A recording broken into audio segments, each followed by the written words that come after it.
This is dedicated to the homies that was down since day one. Welcome to Drop D.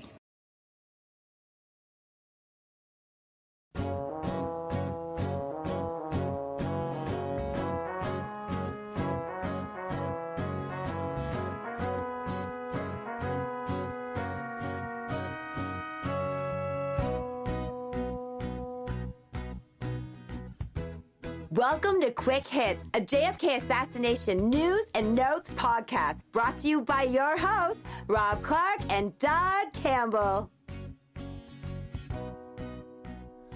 Hey, what is up? Welcome everybody to Quick Hits, a JFK assassination research news and notes podcast. My name is Doug Campbell. I am exactly 50% of your hosts. Allow me, please, to introduce the additional one half, Mr. Rob Clark, or do I have Bob Clark or Rob Carter or Bob Carter? Who do I got, man?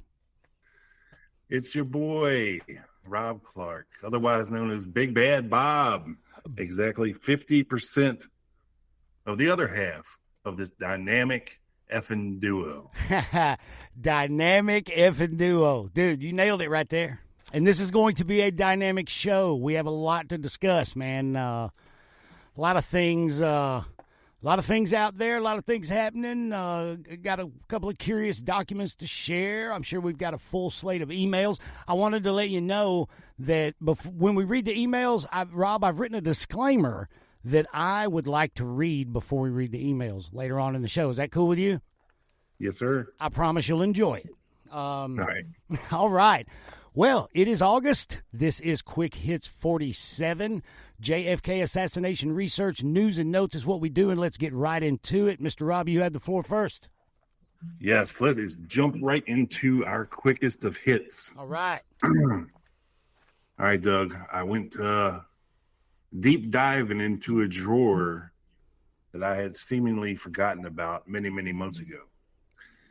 And I found all kinds of goodies in there, so I figured it'd be a great show to zip through some of these things because there are a lot of one-offs. So, quick hits, if you will, Doug. Yep, let's do it. I'm ready. All right. FBI memorandum dated February 19th, 1964. Roy H. Jevons, supervisor of the FBI lab, Doug, he called in at 11:15 a.m. and stated in the Washington Post this morning that there was a news article referring to a police ballistics test report, which indicated that the rifle believed to have been used in killing President Kennedy was exactly the same one used in the attempted assassination of General Edwin Walker. It indicates that this report was made public by Chief Jesse Curry and M.W. Stevenson, Deputy Chief of the Criminal Investigative Division, Dallas PD. Okay. He said that points of comparison of the slug that was fired at Walker matched the fragmentations of the bullets which took the president's life. He pointed out that the FBI made a report to Chief Curry on the examination of the slug fired at Walker with the rifle, and he sent him a report which did not say anything like this, actually. Really? Yeah. Number one, find out what report they're referring to. We do not have any indication that they have any fragmentations of bullets to compare. Find out about that. Number two, tell them certainly our report did not reflect any such findings. That is very interesting. That is Three, very interesting. Yeah. They desired to be called back after Chief Curry and Stevenson are contacted. He suggested that Mr. Conrad be called and given this information as the director, J. Edgar Hoover himself, wants a memorandum, R.E. these ballistic tests. There was also a picture of Oswald holding a rifle, which has appeared in numerous papers, and a goddamn director, J. Edgar Hoover, wanted to know the source of this goddamn photo. And this is from Gemberling, Agent Gemberling to Special Agent in Charge Shanklin. Was it Robert Gimberling was his name? I think. I believe so. Yeah. To Shanklin. So that's interesting. That's going to kind of tie tangentially to something I'm going to read you later on in a way. You'll see what I mean. But so what he's saying is that there was a go back to the there's no, we said no such thing. We did not say that the bullets matched. Can you read that again? Yeah. Apparently, somehow Chief Curry of the Dallas Police Department, this other guy, Stevenson, I guess went or got an interview for an article in the Washington Post and said that they had a report that said that the slug fired at Walker matched the fragments from the Oswald rifle. So he told a journalist basically that the ballistics matched Oswald's rifle to the Walker shooting. Right. So the FBI is wondering what in the hell. Where's he getting this bullshit? They're referring to. Yeah. Where's he getting this bullshit? We never told him that. Tell them certainly our report did not reflect any such findings. Boom. So, yeah. So there's that. Hey, can you send me that document? I can. Yeah, send me that. Because just between me and you, audience, don't listen. Larry Hancock is talking about a panel on the Walker shooting at Lancer. Possibly if we can get enough people on it, and that would be a neat thing to present everybody. That would be that'd be a humdinger right there, don't you think? Oh, definitely. Yeah. All right, so there's that one.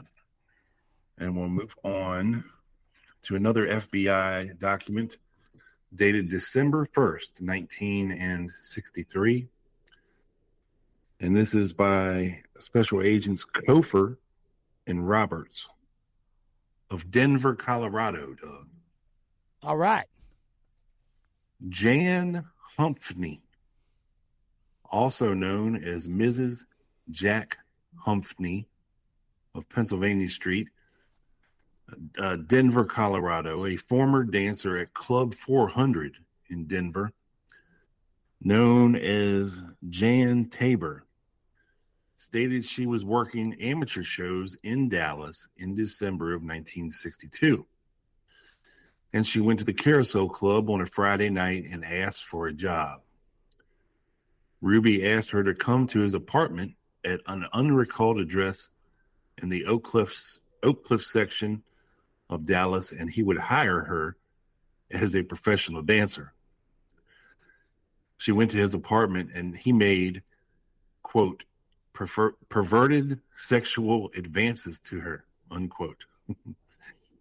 Really? He explained that this perversion by stating that he only wanted to rub his privates against her leg. Well, who doesn't enjoy that? Much like a dog, dry humping your leg. Just picture Jack Ruby all up on this lady's leg. I'd rather not. I'm going to go scratch my brain with sandpaper now. Clean it off a little bit.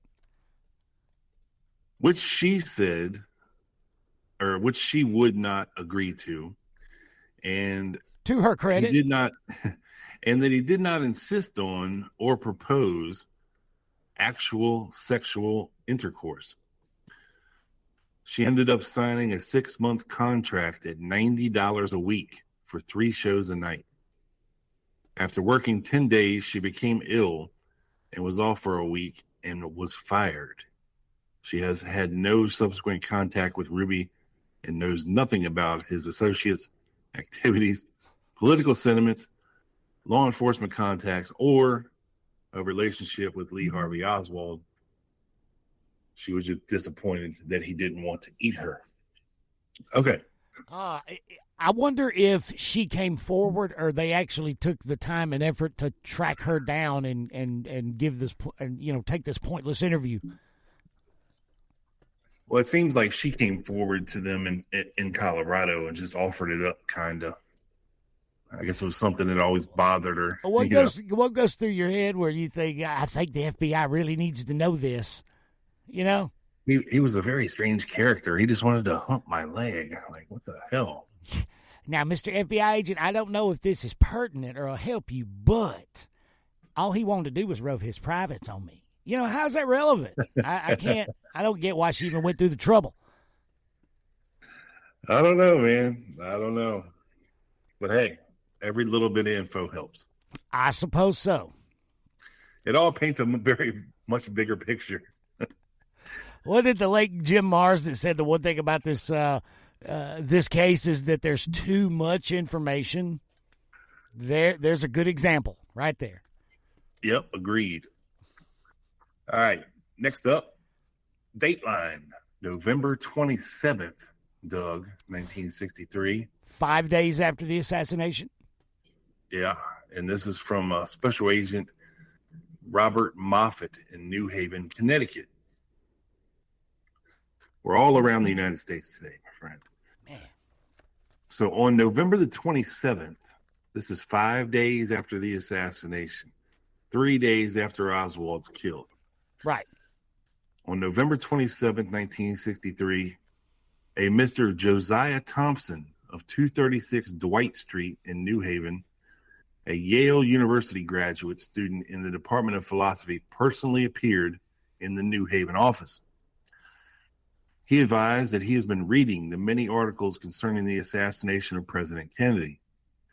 He stated that he has come to a conclusion that the president was shot by two different individuals. He stated that by a check of photographs in the current issue of Life magazine, which are reportedly made up of film clips from a reported Dallas clothing manufacturer's home movie film, and fixed objects in said stills, appear in the pictures from a warehouse window where the reported assassin fired, his conclusions can be deduced. He believes that the president was struck first in the throat by a shot fired from somewhere ahead of the motorcade. This is assuming that the doctors report correctly that one shot did enter his throat and it was the first shot. He stated that he is merely making his assumptions based on an article appearing in the November 27th New York. I don't know what that word is. New York Times, page 20, column 6, in the current issue of Life magazine. He has no knowledge of any other actual facts, nor did he know what the results were of the ballistic test taken in connection with the bullets that had entered President Kennedy's body. Recommendation: the above is being submitted for information, and no further action is believed necessary. I just thought that was an interesting little tidbit. Yeah, Josiah Thompson is Tink Thompson, author of 6 Seconds in Dallas. And it's interesting that, 5 days after the assassination, he's rolling up in the FBI office in Connecticut and basically saying, hey, based on what I'm seeing, hey, he was shot from the front. He was, wow. That's pretty talk quick. About ahead of his time. Man, pioneer. Yeah. Yeah, definitely ahead of his time. Very cool, very cool. And the analysis at that point, I mean, his analysis lasted decades, but at that point it was kind of in its infancy. It's only 5 days after the assassination, but his analysis is already on point to that degree. Yeah. Yeah, very impressive. And that phrase at the end, no further action is deemed necessary or needed, I've read that way too many times in FBI reports, namely the FBI report about the Johnson 30-06 rifle. When, what was his name? Agent Crow went out to L.A. to interview the two detectives about the rifle. It's the one where he tells Payne, the FBI agent out in L.A., well, your fingerprints are on a certain Johnson 30-06 rifle. Why? And he tells him, well, Lauren Hall had it on pawn down here. And he goes through the whole litany of asking him, well, when's the last time you saw Hall? Were you in Dallas? That kind of thing, which tells me they had the damn rifle at that point. And right at the end, it says, but it was a Johnson, not a Mannlicher, so no further action is deemed necessary. Like, just dropped it like a hot potato right there, you know? Nothing to see here, folks. Nothing to see here. We have our man, and he's dead, basically. Right. Yeah. All right, Doug, next up, we have an FBI memorandum to Mr. Callahan from C.R. Davidson. Subject, John Lester Quigley of the New Orleans office. And this document is dated 11/4/64. So less than a year after the Kennedy assassination, very shortly. Okay. November. It says, as of this date, 10/30/64, SAC New Orleans has forwarded a letter from Special Agent Quigley dated October 29th, 64, in which he requests a transfer to the Dallas office because of the asthmatic condition of his 11-year-old son. Special Agent Quigley states that his son has suffered from asthma since he was a very small child and must be kept under close scrutiny most of the time to prevent an asthma attack from getting a foothold and leading into serious complications. He states that according to the medical profession, the climate in New Orleans is one of the most detrimental areas in the entire United States for people suffering from asthma. While Special Agent Quigley was assigned to Dallas from 53 to 58, his son's condition was alleviated materially. He feels that a move back to Dallas would be to the benefit of his son. He has not previously called this matter to the director's attention, nor asked for special consideration because he and his wife felt that time would correct the problem. However, he feels that some action is necessary in an effort to help his son now. He has not previously desired to leave New Orleans because his elderly mother was living with him, and her doctor recommended against any change to new surroundings. His mother recently died, however, and he now feels that he should do everything possible to help his son. He states he appreciates the Bureau's problems in connection with the assignment of agent personnel and knows that the director will be of assistance to agents in connection with their problems whenever possible. He offered to bear the expenses, even, of a transfer to Dallas. So he offers to pay to move, his whole family to Dallas. He sounds like a good dad. Yeah. Yeah. So SAC New Orleans commented that Quigley had not previously discussed his son's condition, with this SAC who has mental reservations as to whether this is the prime factor behind this request. The SAC states that recently Quigley went to Dallas on an annual leave, and while there, the New Orleans office received an employment verification request on him from a mortgage company in Dallas, which appeared to be an inquiry in connection with the purchase of a home. The special agent in charge has not specifically questioned Quigley in this regard. He states that should Quigley be transferred, a replacement would be needed by the something or another. So this is a answer memo to Mr. Callahan, R.E. John Lester Quigley. So he requested reconsideration of the Bureau's action, and his request was denied, and he reported to New Orleans on February 12th, 1959. Since that time, his record has been very satisfactory with no censures and 5 commendations. The director even saw him on 3/20/62 and said he made a mature appearance. Damn.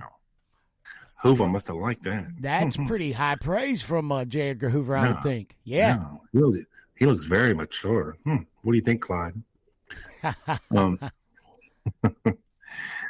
The director believed he was not as hard-hitting, though, as we desire in the FBI. He was rated excellent on his last performance report, and his overtime performance has been satisfactory. On May the 5th, 64, he appeared before the Presidential Commission, which was investigating the assassination of President Kennedy, and testified concerning his interview of Lee Harvey Oswald in New Orleans on August 10th, 1963. He testified in response to inquiry that no attempt or consideration had been given to secure the services of Oswald as an informant, nor had Oswald been told to contact the FBI for any reason. He also testified in response to questions that during the interview of Oswald, he noted nothing to indicate Oswald was dangerous and could be considered potentially dangerous. No problems arose during the testimony. Quigley stands number 1 for transfer to Dallas based on length of service. Dallas is his only office of preference. There are no requests presently outstanding from Dallas for additional agents, although Quigley is at the top of the list. Since there are no outstanding requests from that office for additional agents, and in view of the SAC's unfavorable recommendation and statement that a replacement would be needed for him in New Orleans, it is felt favorable action should not be taken at this time. So, denied, motherfucker. Yeah, they're kind of sticking it to Quigley, right? Yeah. Yeah. Wow. I guess they caught wind of him going on vacation to Dallas, and while he was there, he was looking for a house. So he's jumping the gun a little bit. He's already got this planned. Yeah, he's putting the cart before the horse here now. A little bit, yeah, yeah. Just a little bit. Well, maybe they would have changed their mind if Dallas had been bitching about needing more agents. Maybe, but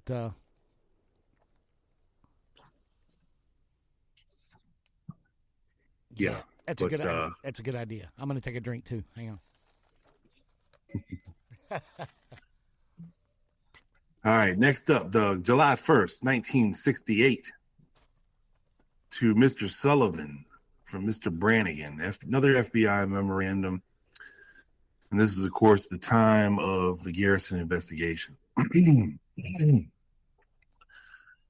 Soren Christensen, a former potential criminal informant of the New Orleans office, contacted the New Orleans office June 28, 68, to report that he had been contacted by Barbara Reed, a freelance writer and an individual believed to be from DA James Garrison's office, who questioned him about former special agent John Lester Quigley. Christensen stated that Reed and her companion asked him several questions centered around whether Christensen knew that Quigley had made a trip to Europe, drove a Cadillac automobile, and had a wife who liked to wear expensive clothes. Christensen assumed Reed and her companion were compiling background info concerning Quigley because Quigley had participated in the Lee Harvey Oswald investigation in New Orleans. New Orleans files disclosed Christensen was a visitor to numerous homosexual bars in the French Quarter of New Orleans in 1964. Former Special Agent Quigley opened a potential criminal informant file on Christensen, but closed the file in February of 65 since he deemed Christensen was not a productive source.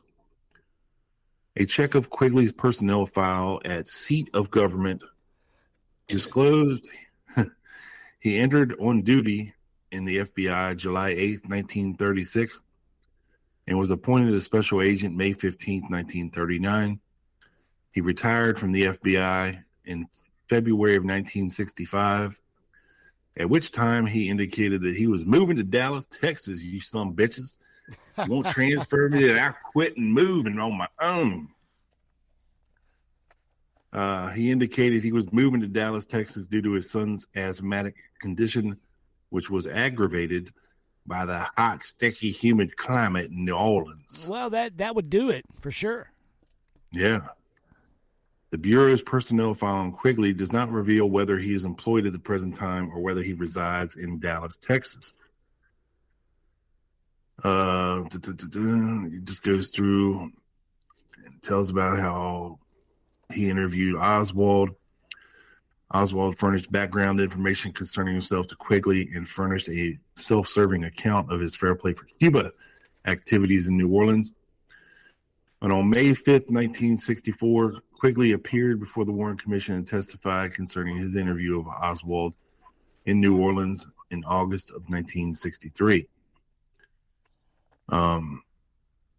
Observations. We do not know the reason of Barbara Reed and her companion's interest in former Special Agent Quigley. There is nothing in the Bureau personnel file to indicate that he had unusual wealth resources or enjoyed luxuries which he could not afford. Interesting. Yeah, except for the wife with expensive tastes and the new Cadillac. Right. Yeah. Trips to Europe. And multiple trips to Europe, yeah. Yeah. All right, next up, Doug. Date, November 27th, 1963. Another FBI memorandum to Shanklin. At 8:20 p.m. on November 27, 1963, Special Agent in Charge Harvey Maynor of the New Orleans office telephonically advised that the secretary of the Southern Bell Telephone Company had received information from one of the operators that 2 or 3 days prior to November 24th, 1963, she had handled a long-distance prepaid call that came through Covington, Louisiana exchange. And she recalls that this call was made to Lee Harvey Oswald at the Texas State Book Depository in Dallas, Texas. It was close. Yeah. Yeah.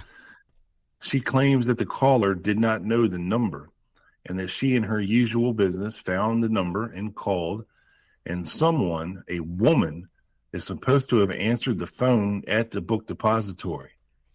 And when she asked to speak to Lee Harvey Oswald, this woman answering the phone said she didn't know him. The caller from Louisiana then said that he was a new employee and was possibly a janitor. And the woman said she still didn't know him. Special Agent in Charge Maynard stated that there was extensive investigation being conducted by the telephone company to locate the ticket for this call, but none had been located yet. Oh, wow. And if we could possibly check with the operator who may have received this call, it would be very helpful. Maynard desires to be called back, RE the above, as soon as possible. Oh, wow. Did you find any follow-up to that? No, I did not. That's interesting. Mostly a one-off there. One-off. Yeah, that's very interesting.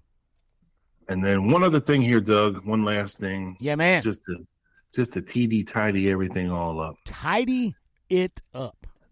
Yeah. So I came across an article in the 1995 issue, July, August of Probe magazine. And it concerns Anna Marie Coons Walko, What One Can Do by Steve Jones. Okay. Yeah, she Larry Hancock is tight with her. I'd like to meet her, talk to her. She's done some good work in the past. Yeah. So it says, for the past year and a half, Anna has devoted her life to doing her best to live up to that challenge. She is helping to bring about a more open and honest government so that past crimes held secret may never be repeated again.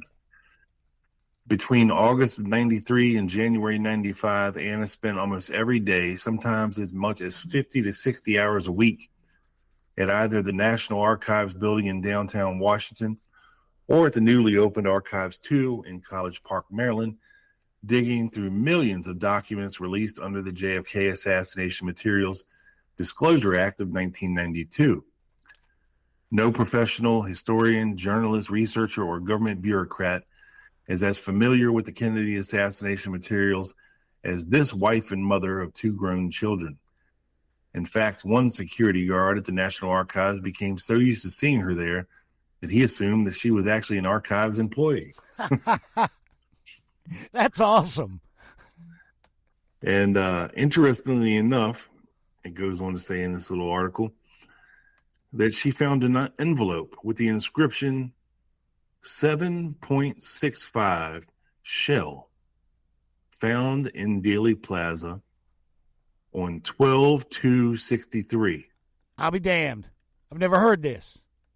only to find that the shell had been removed from the envelope and a note left in its place. And the note stated this. Okay. Quote, determined of no value and destroyed. End quote. Oswald, of course, was alleged to have used 6.5 millimeter ammunition. I have never heard this. Yeah. Wow. So a 7.65 millimeter shell found in Dealey Plaza on December the 2nd, 63. Deemed of no value. And And found, destroyed. And found on the 22nd. But we'll save the envelope we found, whether we put it in. You know? Yeah. The envelope's important. The actual piece of physical evidence is of no importance. Yeah. Holy shit, Yep. dude. Yeah. Never So heard that's what I got for the first. And isn't isn't the 7.65 millimeter? Isn't that pretty goddamn close to a 30-06 shell? That I don't know. Possible. I don't know. I think it is. I could be wrong, but I think it is. But what gets me, Doug, is you remember a couple years ago when Lauren Hall's was his son or stepson? Yeah, stepson. Yeah. Found that Mannlicher Carcano in his attic. Well, he'd always had it. He just decided to come forward. Right. Yeah. That happened to be a 7.65 millimeter Mannlicher Carcano. Yeah. And we were in contact with him for a while. Talked to him a pretty good bit about Lauren Hall. This was his stepson, Mr. John. And it was a 7.65 Carcano, but the stamp of the factory, it was the same factory. It was built at the same factory as they had more than one armory that built these, apparently. And it was from the same armory factory where the Texas School Book Depository rifle was manufactured.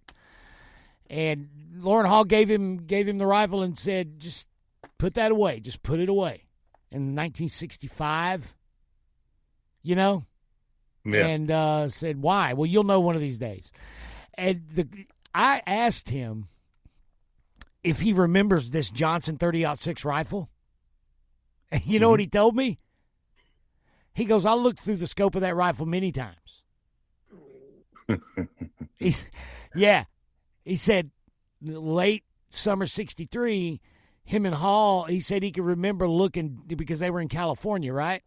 Looking like down from the Hollywood Hills at Hollywood. They would go up in the Hollywood, we went to the Hollywood Hills and looked through the scope down at, West Hollywood, I think it was.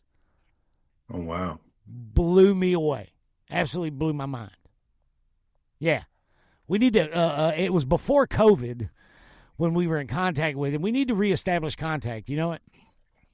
Yeah, follow up. Yeah, follow up and get the full skinny on this stuff. That Carcano that Lauren Hall gave him and the 30-06 Johnson, which, for sure. I just thought it was interesting that, a 7.65 millimeter shell was found in Dealey Plaza. So yeah. Well, I've got something coming up about a different rifle from an odd source. Nice. Yeah. So, are you ready? Well, lay it on me, brother. Lay it on me. What we got? Wagner Carr, Rob. You know that name, right? Wagner. What name is that? Wagner Carr. Oh, yeah. The Attorney General for the great state of Texas at the time of the assassination. Carr, of course, issued, Rob, if you'll remember, from the Attorney General's office on October 5th of 1964, what he called the Texas Supplemental Report on the assassination of President John F. Kennedy and the serious wounding of Governor John B. Connally. And I'm sure you, like me, probably read this a long time ago, right?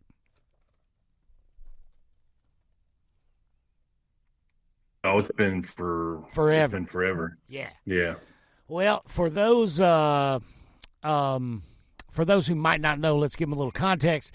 Here's what the Texas State Library and Archives Commission website says about Attorney General Carr's supplemental report. It says on October 5th of 1964, Texas Attorney General Wagner Carr issued a report to Governor Connally regarding the events in Dallas of November 22nd, 1963, and subsequent thereto. It's fancy writing. Titled Texas Supplemental Report on the Assassination of President John F. Kennedy and the Serious Wounding of Governor John B. Connally. A mere 20 pages, not counting approximately 3,000 pages of supporting documents. It was intended from the start to supplement, not to supplant, the report of the President's Commission on the Assassination of President John F. Kennedy. Chief Carr and his special counsel Leon Jaworski both agreed with the commission's report that Lee Harvey Oswald was the lone assassin and that there was no conspiracy, either domestic or foreign. Okay? Now, among the points Carr made in his report was that the rule of law had prevailed and Texas had afforded the accused Lee Harvey Oswald all of his constitutional rights without mistreatment. Oh, hey, Doug. Yeah. You know that Jaworski's son, Ron, went on to be a great Eagles quarterback. Wait, that's the same guy? No, I have no idea. It just sounded good. Dude, Okay. you about blew my mind because I remember watching that dude growing up, man. Yeah. Yeah, he was in the Bradshaw era, the Jim Plunkett era, man, you know. Yeah, full beard. Oh, yeah. Ron Jaworski. Hell yeah. But what do you think about that, Carr, the point that Carr made in his report, that the rule of law had prevailed and that Texas had afforded the accused all of his constitutional rights without mistreatment? I would say that's utter horseshit. Utter fucking horseshit. A 10-page memorandum from Wagner Carr dated June 7, 1964 offers a detailed description of U.S. Chief Justice Earl Warren and Gerald Ford's visit to Dallas. Representing the Warren Commission, this trip was partly to tout all locations involved in the events. Okay. Now, we're not going to get into the supplemental report itself, Rob, except for one paragraph on page 10 of this 20-page report. Mr. Carr is expressing his full faith and confidence in the Warren Commission and its report. I want to read this to you. He says, so far as I have been able to determine, the Warren Commission has explored fully all available avenues of information and has left no stone unturned in an effort to ascertain the full truth. I have been considerably impressed by the resourcefulness and exhaustiveness of its labors. Based on the information gained from the investigation, I have not the slightest hesitancy. Liberty Lobby hesitancy. He's not hesitant at all, is what he's saying.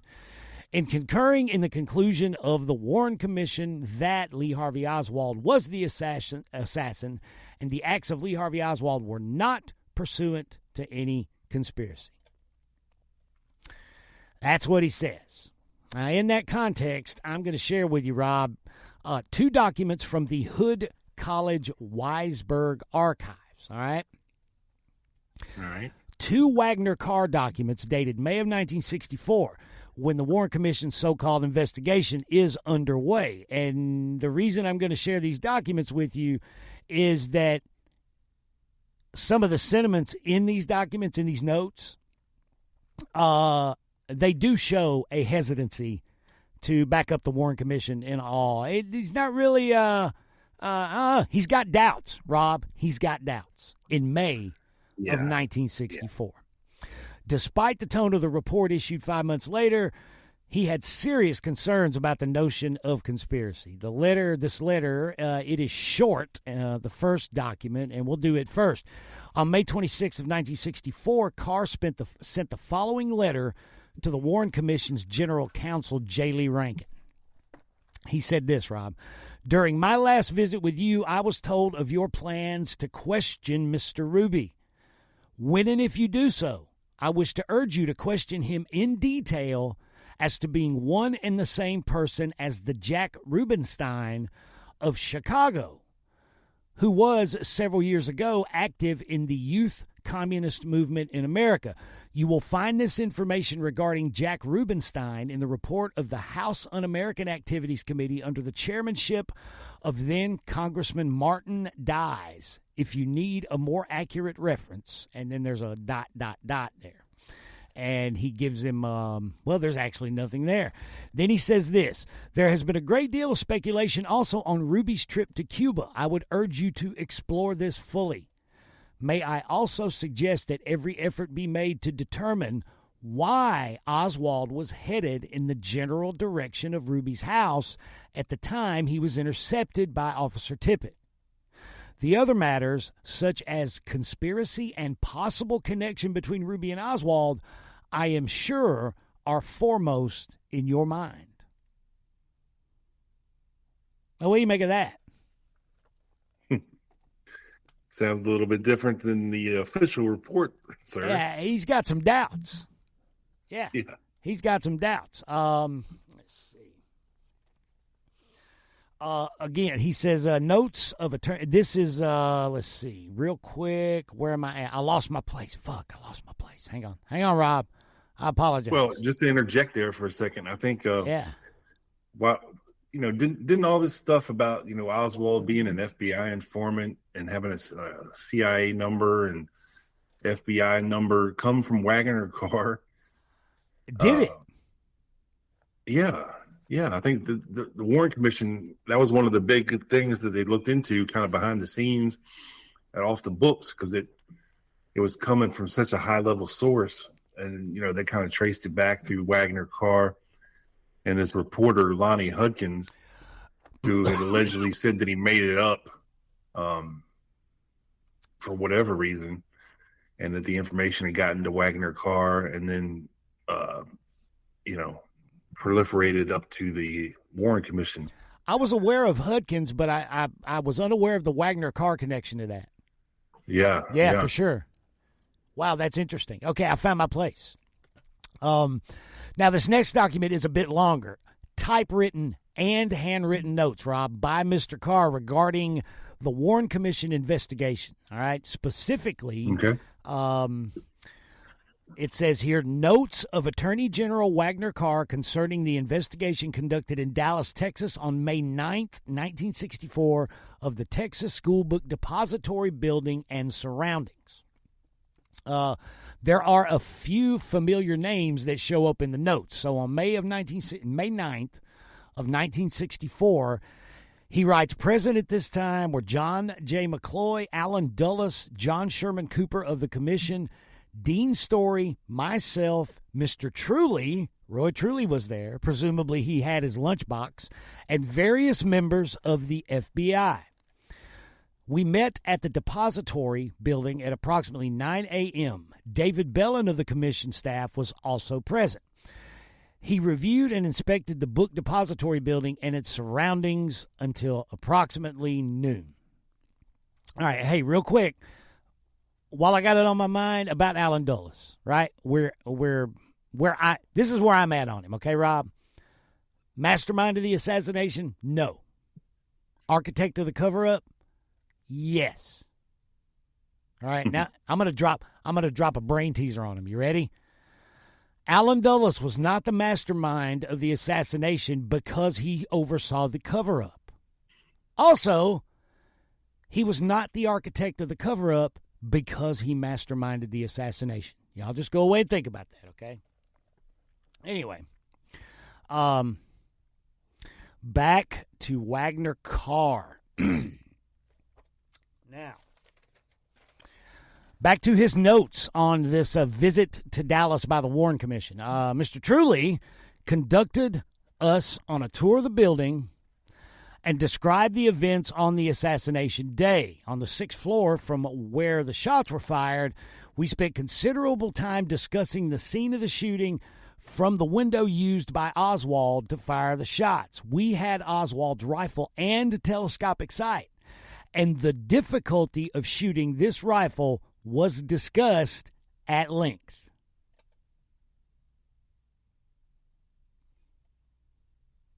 I thought that was pretty telling. Oswald's rifle was a heavy rifle with not too much kick to it upon being fired. The telescopic sight, which had been removed from the rifle, was of poor quality and did not bring objects in very close. Yeah. Not to mention the awkward position one would have to be in to fire from that window. Right. Especially right-handed. You know? I mean, I'm left-handed. It would be way easier for me. Right? He continues, it did have a crosshair, which helped to aim the rifle. On more than one occasion, I was able to look through the sight and observe what Oswald saw at the various distances it is presumed he fired at the president. I observed the heavy weight of the foreign-made rifle and the bolt action of the gun. I arrived at the conclusion that Mr. Oswald had to be a crack shot to fire as many times as he did in a period of a few seconds with no more help than he had from that scope. On the 5th floor, we stood where the Negro witnesses watched the parade. They later testified before the commission that they heard the shots and heard the shells fall on the floor after each shot. We observed that the falling of the shells on the floor could be heard. This was heard even though the floor of the 6th floor had been thickened by additional plywood since the assassination date. Yeah. So the floor got finished at some point. Yeah, but this line, the tree between him and the president offered an obstacle, which made the firing more difficult. Yeah, just a little bit. Mr. Oswald had to be a crack shot to fire as many times as he did within a few seconds with no more help than he had from that scope. Now, he's got obvious doubts about that rifle and the marksmanship allegedly displayed by Oswald. And he's not even trying to hide it in these notes. Yeah, well, it's one thing to think about it in theory, but to actually go up there with the rifle and look through the scope from that window is a whole different ballgame. Yeah, and he's holding this rifle in his hand, and he's going... He's almost to the point of going, no fucking way. He's almost there. You know? Yep. Yeah. Okay. Got one more, Rob. This last paragraph at the end of the last page of these notes by Wagner Carr are handwritten. And this is the last paragraph. He writes, the gunsmith at the sports shop, Dial Ryder, says that his records indicate the Oswald for whom he did work had the scope mounted on a rifle that had to be a .303 British Enfield or an .0343 Springfield Army surplus. The rifle with which the president was killed was an Italian gun. Was there a second rifle in Oswald's life, and if so, why, and where is it now?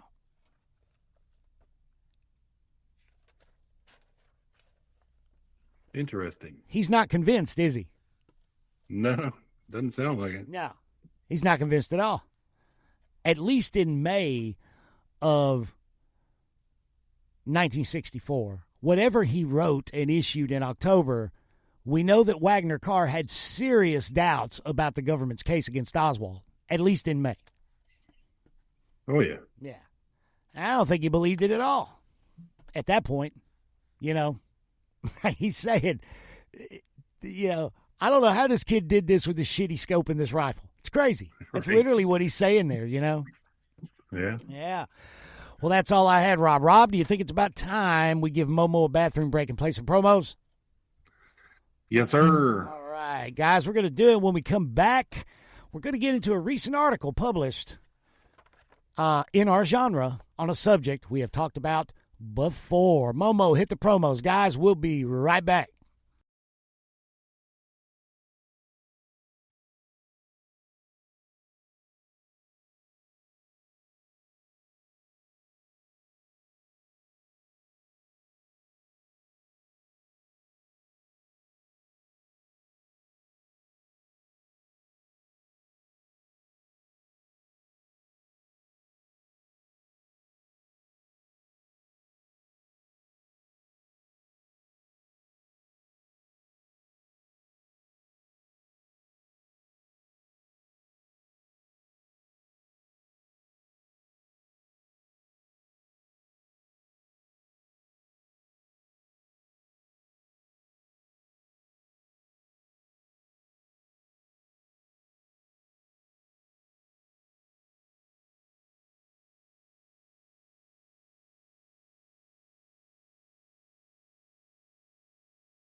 Big Bad Bob here with you for Silk City Hot Sauces.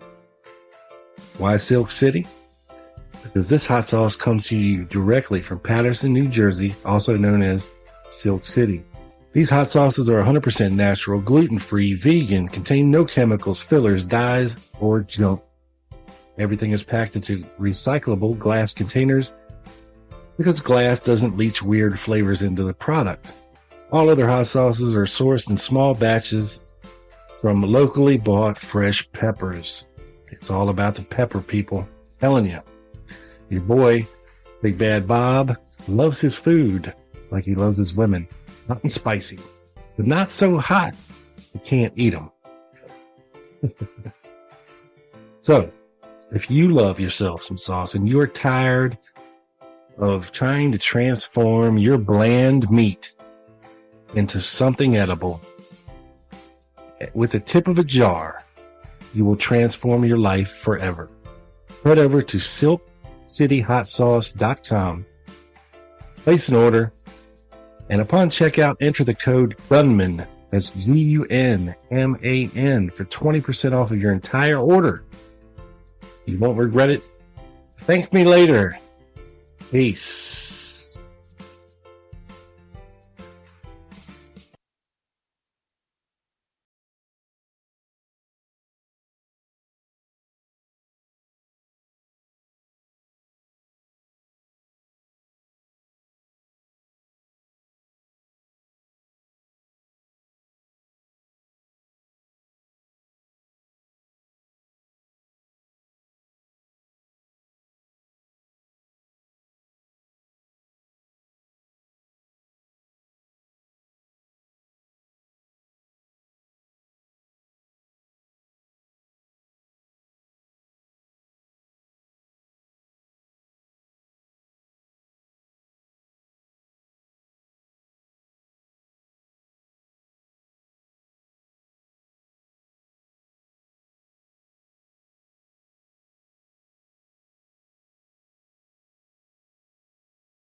What's up, everybody? We are back to Quick Hits, a JFK News and Notes podcast with Big Bad Bob, and my partner, Doug Campbell.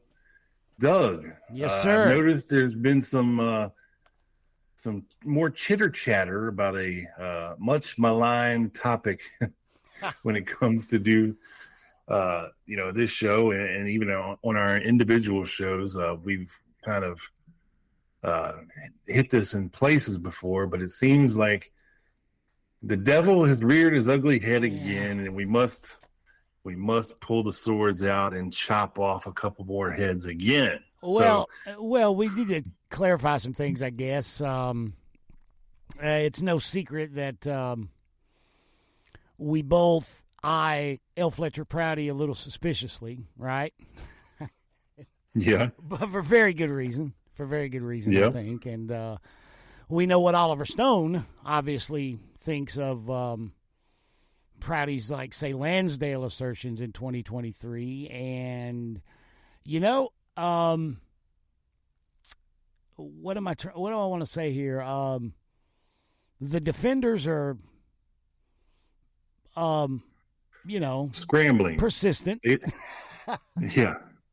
They want to defend their position somehow regarding our clapback, if you will. And of course, it's taken them some months to get something together, and even that wasn't long enough. I mean, what we're going to be talking about here is a pretty pathetic, dishonest attempt to clarify their position on L. Fletcher Prouty. And doesn't quite go over so well, does it? Well, we're talking about an article that was published recently at Kennedy's and King, written by a guy named Mr. Jeff Carter, and it is part 2 of the article that was written by James DiEugenio, early last year, in Kennedy's and King, titled L. Fletcher Prouty versus the ARRB, which was itself a direct rebuttal to a show that you did as a guest host on the Midnight Rider news show 2 years prior. Yeah. we went over Hence all the that. birth of the Big Bad Bob moniker. Yeah, that soundbite, that awesome, funny soundbite you guys hear at the beginning of every The Lone Gunman podcast is what we're referring to. But Mr. Carter wrote, again, part 2. It's called Old Wine in New Bottles, I think. And a lot of it is a rehash of part 1, which James DiEugenio wrote. But there are some things in here that need to be addressed, I guess. And we're going to talk about them here.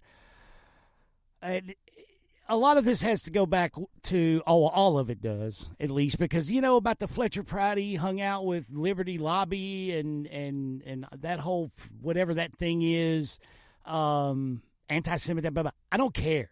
I don't care what he did outside of the sphere and the scope and the realm of the JFK assassination and the search for the truth of it in its aftermath for decades. I give a damn who he hung out with.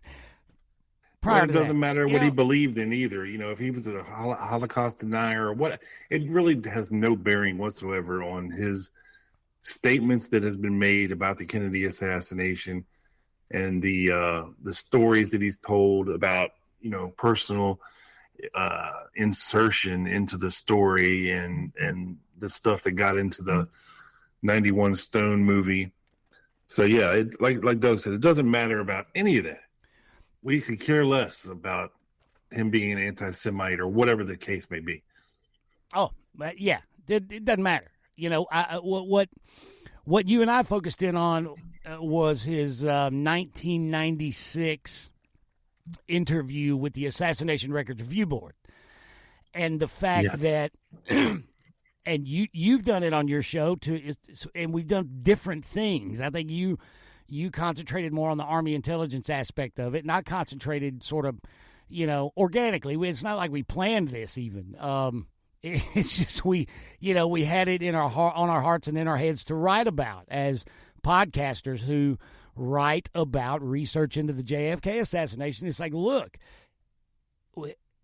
he went in there and on several points he told a completely different story than he had been telling for 20 years prior, right? Or over 20 years prior. You know, having even published some of this stuff in books. Yeah. That, you know, an example is the Antarctic trip, you know, or the Antarctica trip, the South Pole. You know, and that's the first example we're going to get into here. I want to read this excerpt from Mr. Carter's article that you can find at Kennedy's and King and read the whole thing yourself. And I want to read this. Check this out, Rob. He writes, and he's defending Prouty. He says the first allegation refers to Prouty's trip to Antarctica in November of '63, noting in the JFK movie this trip was portrayed as, quote, out of the ordinary or unusual in some way. Although, listen to this, although in a later publication, Prouty had surmised retrospectively if there was a hidden reason to being selected for this journey, he otherwise spoke consistently, including to the ARRB panel of the trip as routine. All right, let me read that again. Although in a later publication, Prouty had surmised retrospectively if there was a hidden reason to being selected for the journey, he otherwise spoke consistently, including to the ARRB panel of the trip as routine. The assumed sinister connotations portrayed by the ARRB panel as an allegation is in fact a dramatic embellishment attributed to the JFK screenwriters. Right? What they're saying is, Again, although in a later publication, Prouty had surmised retrospectively if there was a hidden reason, right, in a later publication. Now, I want to read to you now from L. Fletcher Prouty's book, JFK, the CIA, Vietnam, and the Plot to Assassinate John F. Kennedy, published in 1992, 4 years before his ARRB interview. Prouty wrote, "This trip had nothing to do with my previous 9 years of work, except that I had supported CIA activity in Antarctica over the years. I have always wondered, deep in my own heart, whether that strange invitation that removed me so far from Washington and from the center of all things clandestine that I knew so well might have been connected to the events that followed. Were there things that I knew or would have discovered that made it wise to have me far from Washington?" That is Prouty attaching sinister connotations to the South Pole trip 4 years prior to his interview, not, as Mr. Carter claims, in a later publication. All right? Rob, comments, thoughts? Well, it's the ARB, I think, did a really good job going through his allegations point by point by point. And of course, the Antarctica trip has had sinister connotations, alluded to, and of course in the Stone movie as well, that it was something done to get him out of Washington and get him out of the way so they could proceed with their sinister plot to assassinate the president, as if Prouty could have done something had he been here. He could have maybe blown a whistle or two, but yeah, exactly. Had he been here, he would have recognized what was going on and blown the whistle. That is absolutely the inference made by Colonel Prouty for years, until he sat down with the ARRB. Suddenly, he literally said, "I don't know why people extrapolated that out of what I said," and he said it over and over and over again. Again, prior to his interview to the ARRB for years. The notion that he never subscribed sinister connotations to that trip until after his ARRB interview is, to be kind. Horseshit. I was going to say, to be kind, it's very inaccurate. Very inaccurate. I will not be kind. It is horseshit. I'm going to be kind. Now, good cop, bad cop. Yeah, that's what we do here. Big Bad Bob and kind and gentle Doug. Here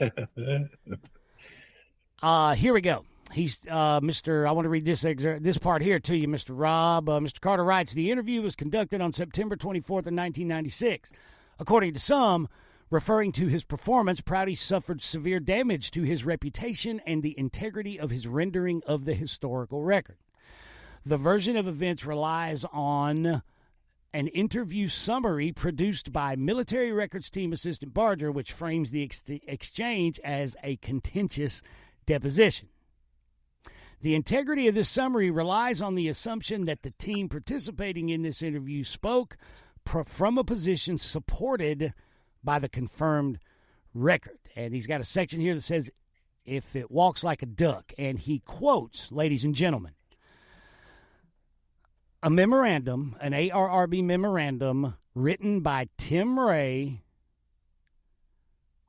on October 23rd, 1996. Okay? Now, I'm going to read you the quote. I'm going to read you how the memo is represented in the Kennedys and King article. Ray wrote about a month later, "We should make Prouty's interview with the ARRB easily available in written form so people can see for themselves what's behind the fluff. ... There's no way we can fairly represent the interview in summary form without it looking like a hatchet job." Now, the inference here is that what Ray is saying is that we have to put the whole interview in print right? Or he didn't even say that here, did he, Rob? We should make Prouty's interview with the ARRB easily available in written form. Yes, he does. In written form so people can see for themselves what's behind the fluff. There's no way we can fairly represent the interview in summary form without it looking like a hatchet job. 3 dots between the words fluff and theirs. That's which indicate that some things have been left out. That's going to be very important in a minute. The 3 dots. Now, yes, this memo is being portrayed here as Tim Ray saying, people are going to know we did a hatchet job on this guy. Right, Rob?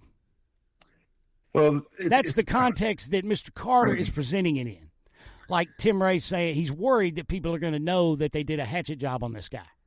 Well, see, even the guys at the ARRB knew that after they had spoken to Prouty and he pretty much waffled on everything that he's ever said concerning his JFK allegations, that it would look as though that they hadn't been completely honest in their interpretation or their interview of Fletcher Prouty. So they wanted everything public. They wanted the entire transcript in written form. They wanted the tapes at the National Archives to be available to researchers so they could hear it for themselves. Oh, yeah. And the entire context given, instead of something being taken out of context, like Jeff Carter puts it out of context. Right. So. And the best way to present something out of context is to cut the context completely out. Now, you guys heard me say ... right? This is dot. This is 1, 2, 3. This is what essentially we have in the article is 3 lines from the memo. The memo is a 3-page memo. And you heard, we can see for themselves what's behind the fluff, ... There's no way we can fairly represent the interview summary for without it looking like a hatchet job. Ladies and gentlemen, there's 3.5, 4 paragraphs excised. And what was excised is the context itself. So what we're going to do, ladies and gentlemen, here on Quick Hits, we are going to read you the entire memo, everything that was left out. Now, I want you to pay very close attention to what is excised out and represented by the ... Okay, here we go. Now, when he says, when Mr. Ray says Chris, he's talking about Chris Barger, another guy there with the ARRB. He says, Chris, this is the entire memo, ladies and gentlemen, the whole thing. Now, listen to how much different this reads when you read the whole thing. Listen.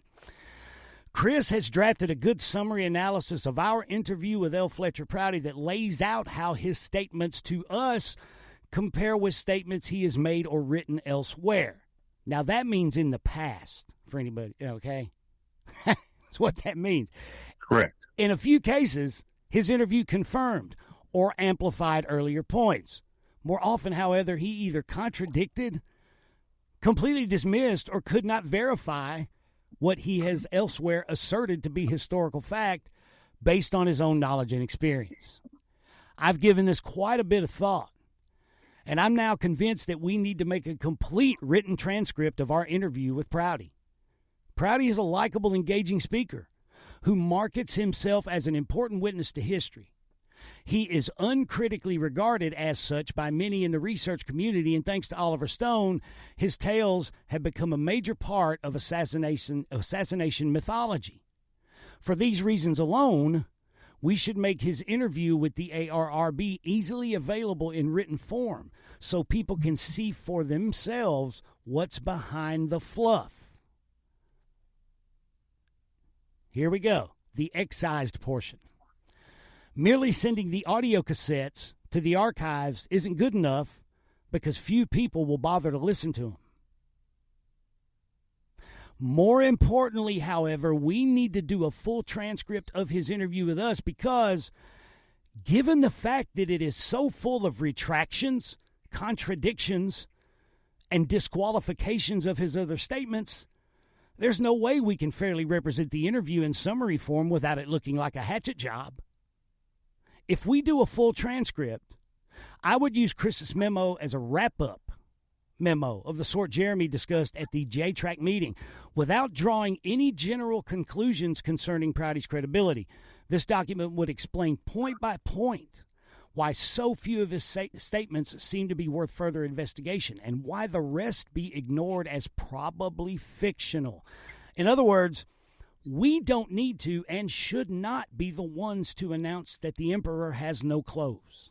We can, however, reasonably explain why we're not planning to do much of his laundry. All right? I love that line. There's an entire paragraph of context after the phrase hatchet job, much less what's between fluff and hatchet job that was left out, much less the 3 paragraphs before it. Now, when you read this, you realize what Tim Ray is saying, Rob. What he's saying, when you have the context, he's not saying that people will see that we did a hatchet job on this guy. He's saying this guy came in here and straight fucking folded like a pair of garage sale socks. We need to make a full transcript of his interview because if not, due to the manner in which he folded completely, it's just going to look like we were picking on a crazy old dude. Yeah, it would seem unbelievable. And he's 100% correct. He's 100% correct. And when you get the context of that, let this be a lesson to you, all researchers. When someone drops a footnote to when someone excerpts a document and there's a footnote to the document, follow that footnote and read the whole damn thing. Yeah. Yeah. It's that entire memo was just represented in a disingenuous manner, period. There's 3 lines from a 3.5-page memo. All the explanation is there. It's literally the epitome of cherry picking. Yeah, and to further bolster all this, this comes from the summary report of the Prouty interview. And if this was all we had, yeah, it would sound like a hatchet job. It would sound unbelievable because everybody is so used to hearing Fletcher Prouty's assertions at that time from his personal writings and from the Stone movie. So these 3 points they go through in the summary report. A, Prouty has no firsthand knowledge of any activities involving Lee Harvey Oswald, a plot to assassinate the president, or any evidence of such a plot. B, Prouty's allegations, while sounding authoritative, are based primarily on his interpretations of events after the fact. Furthermore, upon questioning, it seems clear that many of Prouty's allegations are not based on interpretations of actual events, but merely his feelings or beliefs. Any follow-up action on his allegations would be an ineffectual use of ARRB time and resources. C, Prouty, in his published work, makes allegations which point clearly to a high-level conspiracy. Given the opportunity to document these allegations or in some other fashion uncover the truth, however, Prouty declined to do so and often retreated from or contradicted his published or previous claims. And therein lies the rub right there. Right there, contradicting his previous published allegations or claims. Like writing in his book in 1992 that, man, I've always wondered, did they send me down there to get me out of the way? And then telling the ARRB 4 years later, that's ridiculous. I never said that. He literally said that. Yeah. He literally said that. It's like, dude, it's in your book, man. Oh, nope. Now, how in the hell is that the ARRB playing gotcha with Fletcher Prouty? It's an asinine notion. He literally said, I didn't say that. I didn't infer that. Dude, you infer it every time you get on stage at a college and give a lecture. Come on, man.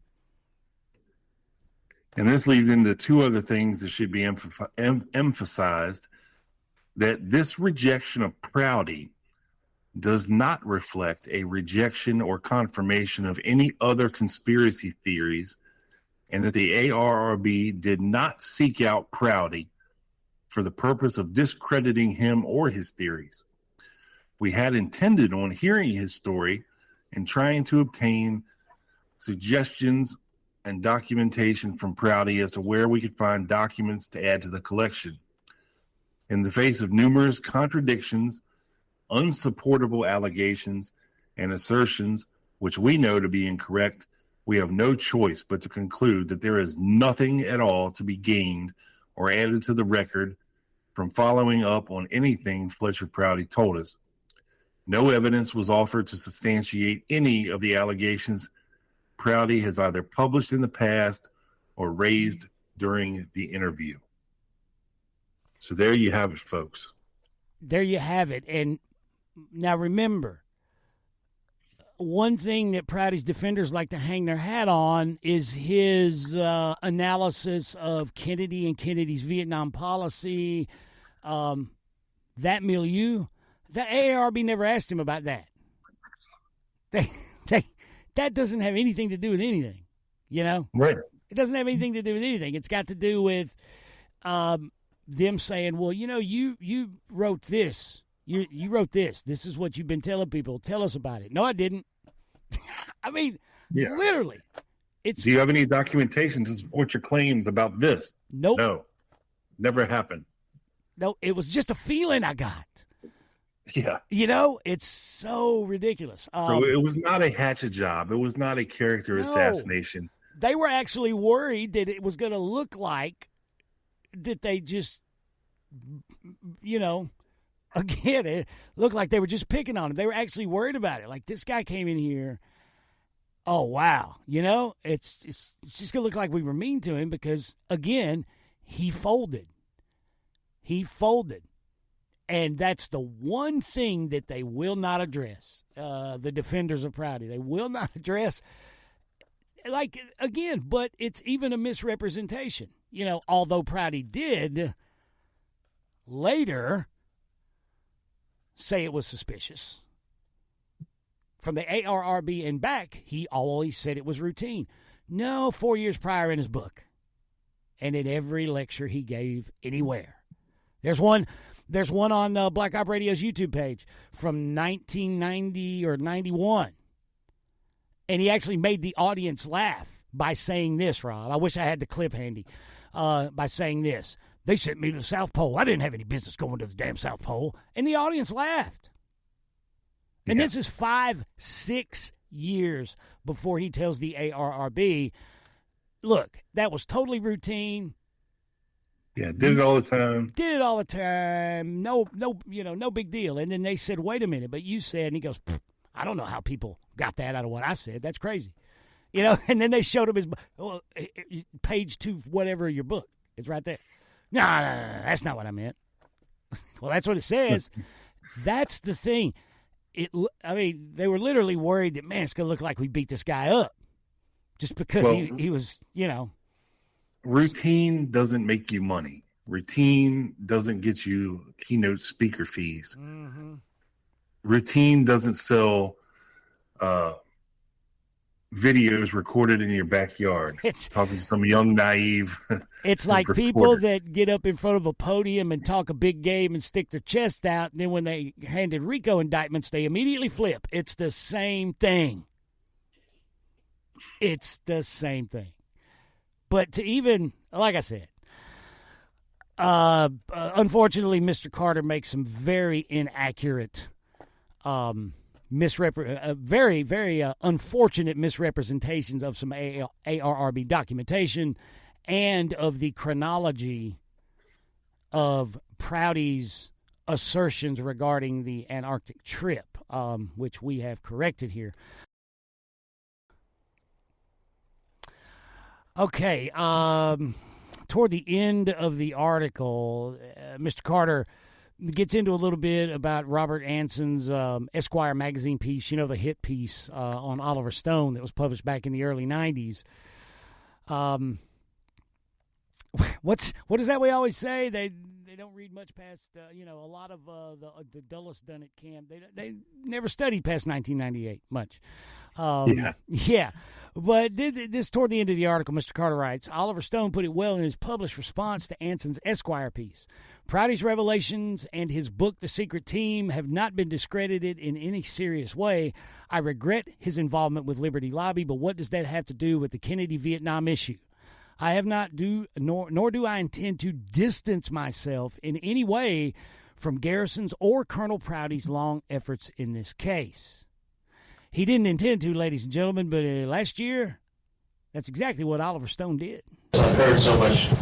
Fletcher, of course, told us a lot about Ed. He always suspected Ed Lansdale was there at the Dealey Plaza because there's a vague photograph and there's a ring on his finger, which is ONI, I believe, Office of Naval Intelligence.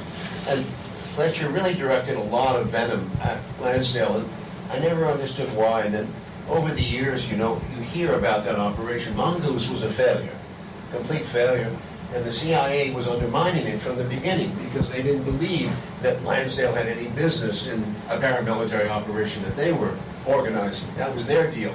They were hiring people like Johnny Roselli and Sam Giancana. They were doing their thing in Cuba, and they resented this because Kennedy was trying to control the experiment, the assassinations, and all that shit by focusing it in Mongoose.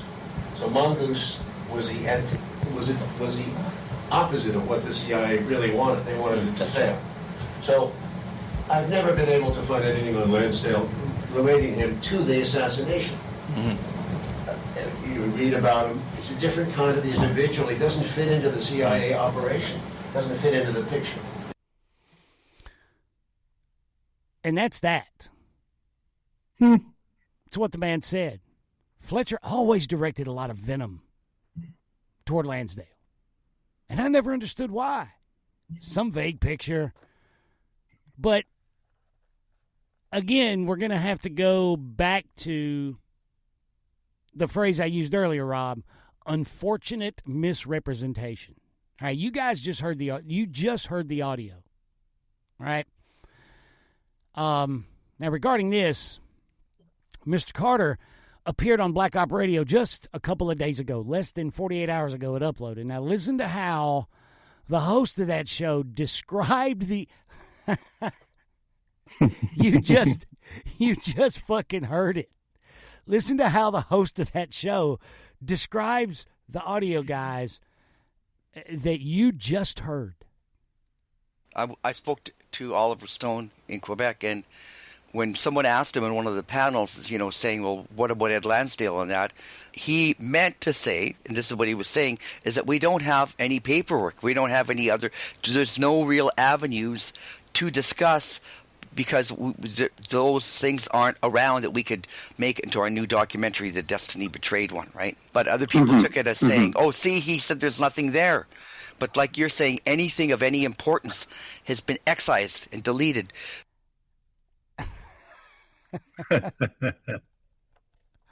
I know it's that was a freaking moonwalk across the stage, wasn't it? My God. Look, you know what, guys? I think you need to hear that entire thing again. I've heard so much.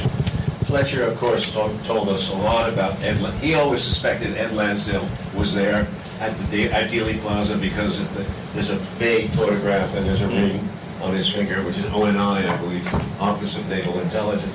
And Fletcher really directed a lot of venom at Lansdale, and I never understood why. That he hasn't yet said anything about paperwork being missing. All right? He is saying, the man said exactly what the hell he meant to say.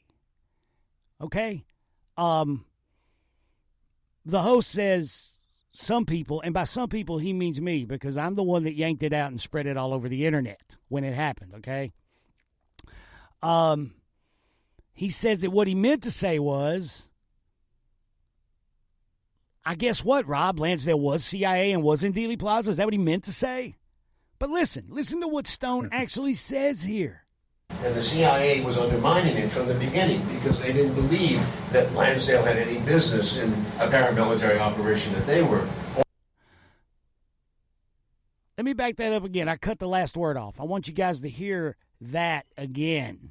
And the CIA was undermining it from the beginning because they didn't believe that Lansdale had any business in a paramilitary operation that they were organizing. That was their deal.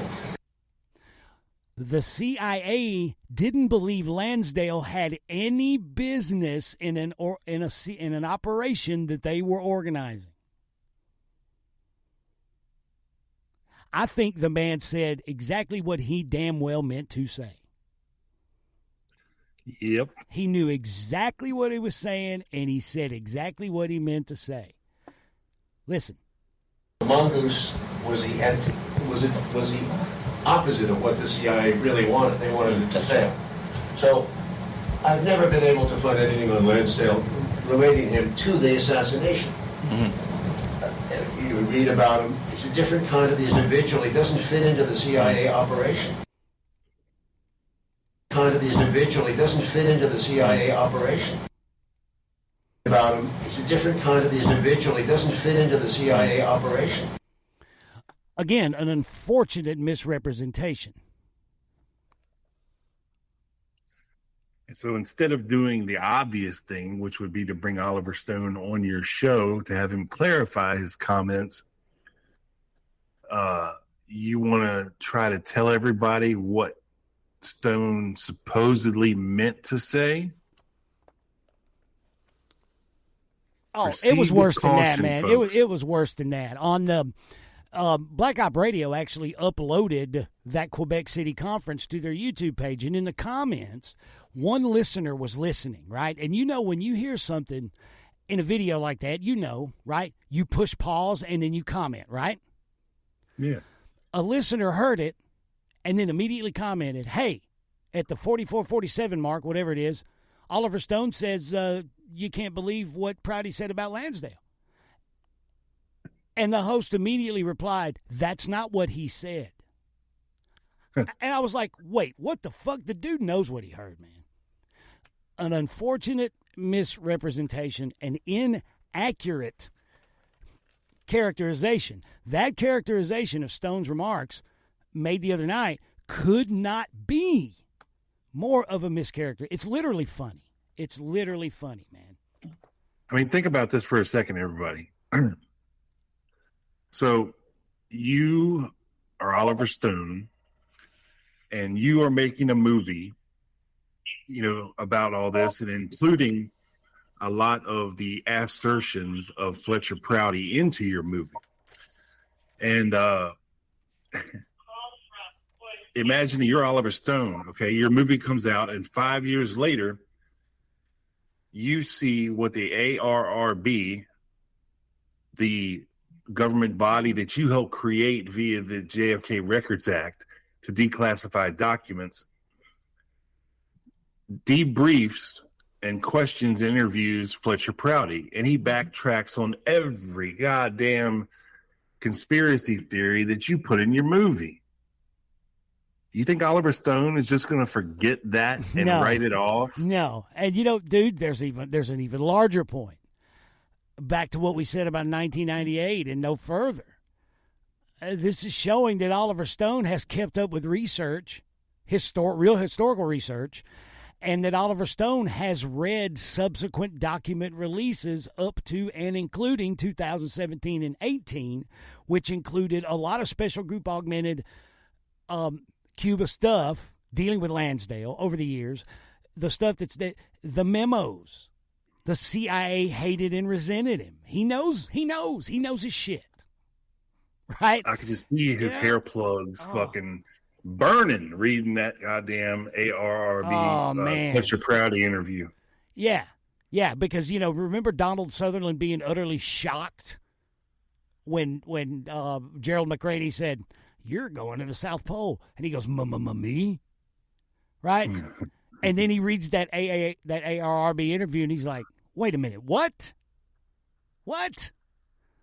You know, and it was not creative license. It might have been creative license on the part of the screenwriters, but that's just because the screenwriters elected to put in what their consultant, Mr. Prouty, told them. Right. It's just like that. But like, and not just about the trip. We're talking to presidential protection. Oh yeah. And military intelligence and all this other stuff, and to read that it was all bullshit. All right, yeah, I was the Pentagon guy when it came to presidential protection to the ARRB. I didn't have anything to do with that. I'd love to hear Oliver Stone's unfiltered comments about his true feelings on Fletcher Prouty. Well, one would think that if he were willing or able or willing to contradict what he said in Quebec City,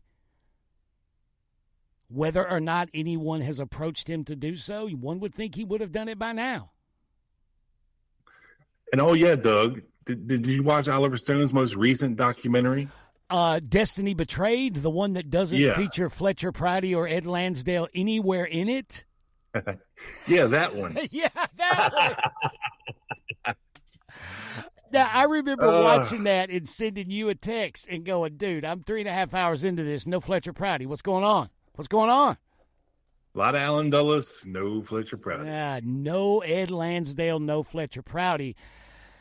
And it is being characterized as if they're not in there because Oliver Stone said he couldn't find the paperwork to back it up. Man, dude, you know what? Evel Knievel saw that reach, the distance, and said, no fucking way, man. Not even on a rocket. It's too far. It's too far. Well, enough of that. Man, dude, I almost had another soundbite from that other show queued up, but I just decided I don't even want to hear it. About time we moved on. We've been there. We've done it. Yeah. We've done it. But I just, back to the document. Always follow the footnotes, especially, guys, if you see a ... in a citation, go read the whole thing. Because there's a chance that what was excised was 100% of the context of what you actually saw, and you might be getting misrepresented upon. You know what I mean? All right. Let's do some emails, Rob. You ready? Let's do it. Let's do it. Mr. Rob, real quick, before we do emails, I would like very much if you would allow me to read a disclaimer, if I may. Oh, please do, sir. This is for the listeners. Dear listeners, if you email us, you got to know a couple things. Be advised, we reserve the right to read anything that lands in our inbox, and we will. Also, if you're cool and you cannot spell, we will not break your balls if you come at us from a place of love. However, if you come at us mad, disagreeable, disrespectful, name-calling and shit, and your spelling and punctuation looks like you've had a severe cranial injury, like if your sentence structure and spelling indicates you've recently been hit in the head with like a Mazda or a small Toyota pickup, you will catch hell. Or a beer bottle. Yeah. Or a safe or a piano. If your spelling is that bad, you're going to catch hell because, as I said before, we will read it. So be nice or proofread your shit. If you're going to be a dick, you better proofread your shit. That's all I'm saying.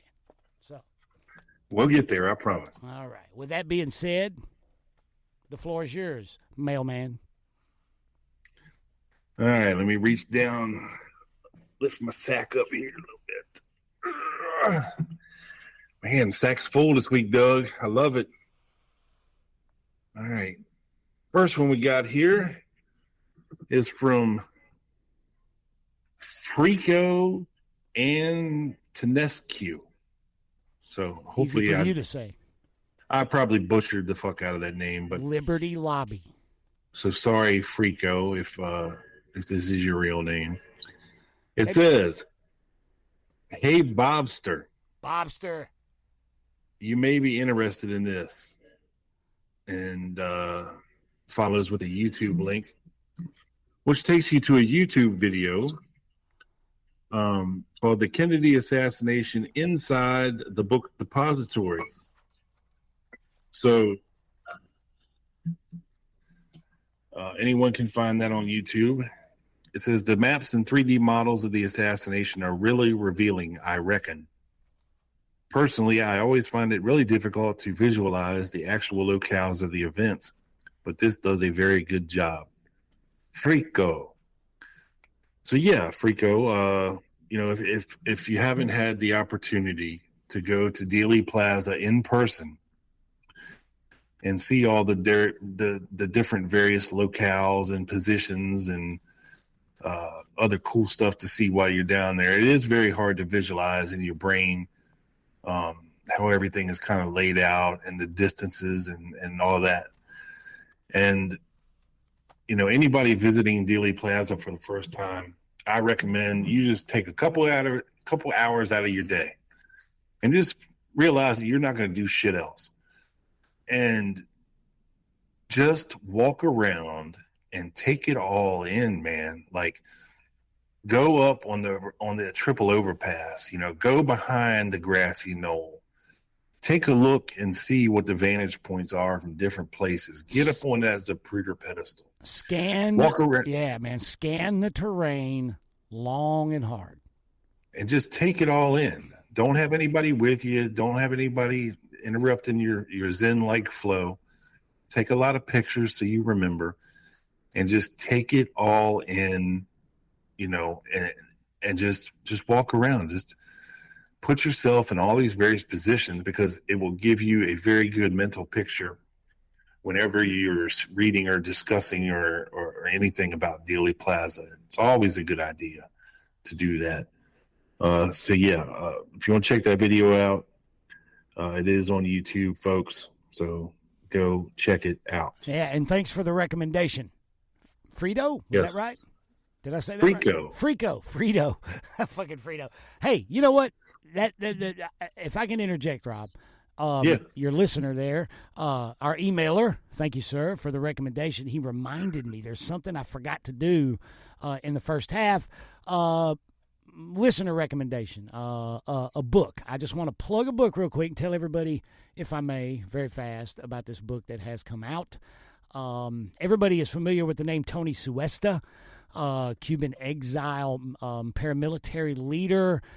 Was captured in Cuba, spent many years in prison in Cuba, and, of course, as we know, at the Bahama Research Conference in Nassau in 1995, Cuban General Fabian Escalante brought his assassination files for researchers to look at. And according to him, Tony Suesta confessed to him about involvement in the assassination and named Herminio Diaz Garcia and Eladio del Valle as being participants as well. Now, there's a new book out, and I received a copy. I just wanted to give it a plug and tell everybody about it. It's called Tony Suesta, Freedom Fighter, The War with Fidel Castro to Take Back Cuba by Bud Albright. That has recently been published. You can find it on Amazon. I have a copy. I want to give a shout-out to listener Greg Wagner for the hookup. I plan on starting it when I'm at home mixing this podcast episode. So everybody check it out. I have it on good word from Greg that there are a few mini blockbuster morsels of info in this book, Rob. So I will read it and report back on the next episode of Quick Hits. What do you think? Oh, awesome. Can't wait, buddy. Yeah, man, yeah. So anyway, just wanted to jump in there if I could, Rob. Thank you for that, because I forgot to do it in the first half. So, yeah. Back to the emails. So next up, we have an email from Stitcher, Doug. Hey. Which is one of the places you can listen to this show. I bet I know what this is about.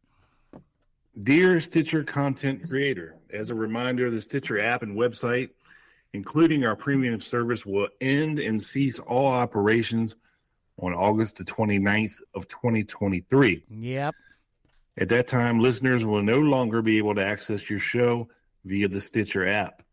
Most Stitcher website pages will be redirected to our sister app, Pandora. No new listener data will populate via hosting services after August 29th. So, folks, if you're out there and you listen to this show or any other show on Stitcher, you might want to get off the ship before it sinks and find yourself a new podcast listening home. Yes, and to all the podcasters out there that may not have heard about it, well, I'm sure they have, but if you originate a show with Stitcher, you better find another host quick. Yeah. Yeah. All right, next up, we have an email from Ivor Biggin. Hello, all. I'm a recently retired man of leisure with an interest. Congratulations. With an interest in the JFK assassination. With time on my hands now, I've been thinking of perhaps traveling to Dallas in November and taking in one of the conferences. I hear different things about these events, though. Some say they are good, others say they aren't. Do you think it would be worth the trek from the UK? Would I learn anything interesting? Or would it just be the same old hacks hawking their masterworks like Beyond Destiny and its betrayal, the truth of the Dulles and Very Baker involvement in the JFK assassination? Any advice would be appreciated. If not, I can always use the spare cash to buy some hot sauce. Amen. Thanks. Dude, here's my advice to you. Join Dealey Plaza UK. Get hooked up with those guys, because I have it on good authority from Bart Camp that like 6 or 8 of them are getting together and making a big trip to Dallas to the Lancer Conference. You need to be with them, enjoying fellowship with fellow researchers, sir. Yes, yeah. And if you've never been over here to Dallas, it's worth the trip, bro. I mean, even if you have a miserable time at the conference, which you may or may not, you will have a good time in Dallas. That's for certain. We highly recommend it, and our very own Big Bad Bob, Rob Clark, will be presenting for the Lancer Conference this year, as you heard during the promo break, sir. So, yeah, man, that's the one I'd go to, bro. Yeah. Definitely worth it. Come see us, man. Come see us. You might even get to meet me, maybe. Yeah. Yeah. And a word of advice, do not stay in an Airbnb in downtown Dallas. Rumor has it that part of the city smells like cow shit and raw sewage. Is it all the cow shit and sewage? Yeah, especially when it rains. It really brings it up, man, you know? I can still smell it. Okay. Next up, we get an email from John. As always, Doug and Big Bad Bob, also known as the Pool Hookup King, bring it with excellent analysis and spot-on humor. I can attest that Jeff Crudell's show is a good listen and well worth the time. He has a different low-key style, but that helps to add a different element to my understanding. I damn near broke my foot at the gym as I started to laugh so hard at the image of Jim Disingenuous hate listening in Burbank to Quick Hits that I nearly lost my grip on a 45-pound plate. Yeah, man, every time I see that Dean from Burbank, dude, it makes me happy too. It just makes me laugh, you know. Between Quick Hits, go ahead. He really gonna like this one. Yeah. Between Quick Hits, Dallas Action, and the Lone Gunman, old Jim D has to be stuffing a lot of carbs down the gullet. You guys must have added at least 2 sizes to his sweatpants. On a more serious note, thank you both for the shows. I literally have been listening to both of you since your second or third show. I am not a researcher, but I am a student. And I can attest, John's been around for a while. I still have, he's one of my frequent Facebook Messenger pals. And always checking in, and he and his listenership and support of the show over the years is greatly appreciated. So thank you, John. John, we appreciate you too, man. For real. Thanks. All right, next up from Craig Bourne. Hey, y'all. I was listening to one of the latest podcasts where you had a guest podcaster on, and the topic turned to Roscoe White. Is it possible that this here diary of Roscoe, why it did in fact exist, but it was taken by the FBI, as Ricky White stated? Then, without the original diary as their cash cow for evidence, Roscoe White's widow forged a new diary and tried to pass it off as the original. Well, that's what happened there, Craig. I think there are some unbelievable coincidences between Roscoe White and Lee Harvey Oswald that can't be explained, other than Roscoe White had to be a part of the conspiracy. The shame of it is that a money grab and fraudulent diary by Roscoe White's widow has put all the previous evidence into question. However, I believe that we can draw a pretty bright line between what may have been factual and what was bullshit. That line would, of course, be when the FBI took the original document. A second question is whether or not the witness elimination sheet existed at the time of the polygraph test in 1990, and has this scrapbook been posted online and studied? Thank you all for the great podcast. Keep shit kicking some ass. Dude, Craig. we will try. Thank you. Yeah. I've never seen it. I've never seen it, I don't guess. I've seen something, but I don't know if it was out in 1990. I remember seeing something about the kill list and it kind of being encoded into a hymn book. Oh, really? Maybe this is something that Roscoe White's pastor brought out after his death. I'm not 100% sure on this. But I do know that there is a new book out, and it was written with Ricky White, and it's coming out this year if it's not already out yet. And he will be presenting at a conference this year. The author of this book and Ricky White will be presenting. I don't think it's at Lancer, and I don't really know what other conferences are going on. I would think, what was the guy that I would think you can almost kind of like step back sometimes and look to where, because let's face it, man, this community is a little cliquish, and you can kind of feel where somebody would fall. Like, well, they would be. I would think that he would probably end up at the JudyCon. Yeah, JudyCon. Yeah, that's what I'm thinking. Yeah. Because the guy that did the book about the inheritance, he was there, I think. Yeah, when Lancer won't have you, that's where you end up. Okay. So yeah, check that out. There may be more information in the book that we just don't know about yet. So, all right. Next up, we have email from Bob Zbalzak. Bob Zbalzak. Hey, quick hitters. I bet that guy's got like a perm, like really curly hair. No, he's completely bald. Completely bald.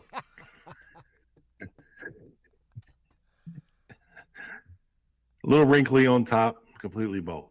All right. Hey, quick hitters. I have a question about the parade route. I've heard lots of different things about when it was decided. Some say weeks before, others less than 2 days, I think. What do you guys think? I guess it's important as it impacts on when a shooter or shooters could have been put in place. Also, do you think there was an alternative plan to take JFK out at the Trade Mart? Yours, swinging freely in my boxers, Bob Spalzak. An alternative plan.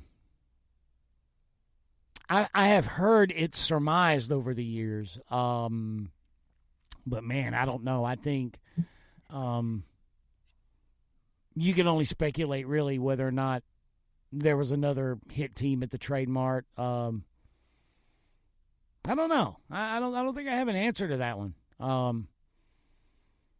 What about you? Yeah, it's hard to say for sure. I know there was contingency plans possibly put in place if he made it out of Dealey Plaza with a bomb. But I don't. Yeah, yeah. That's what Roy Hargraves. Yeah. Yeah. But I don't know if anything was planned for the Trade Mart itself. And as far as the parade route goes, this has been a mini bickered back and forth topic throughout the years, ever since the assassination of when the parade route was established and when it was published and all that stuff. And I think if the answer was cut and dry, we wouldn't be asking these questions right now.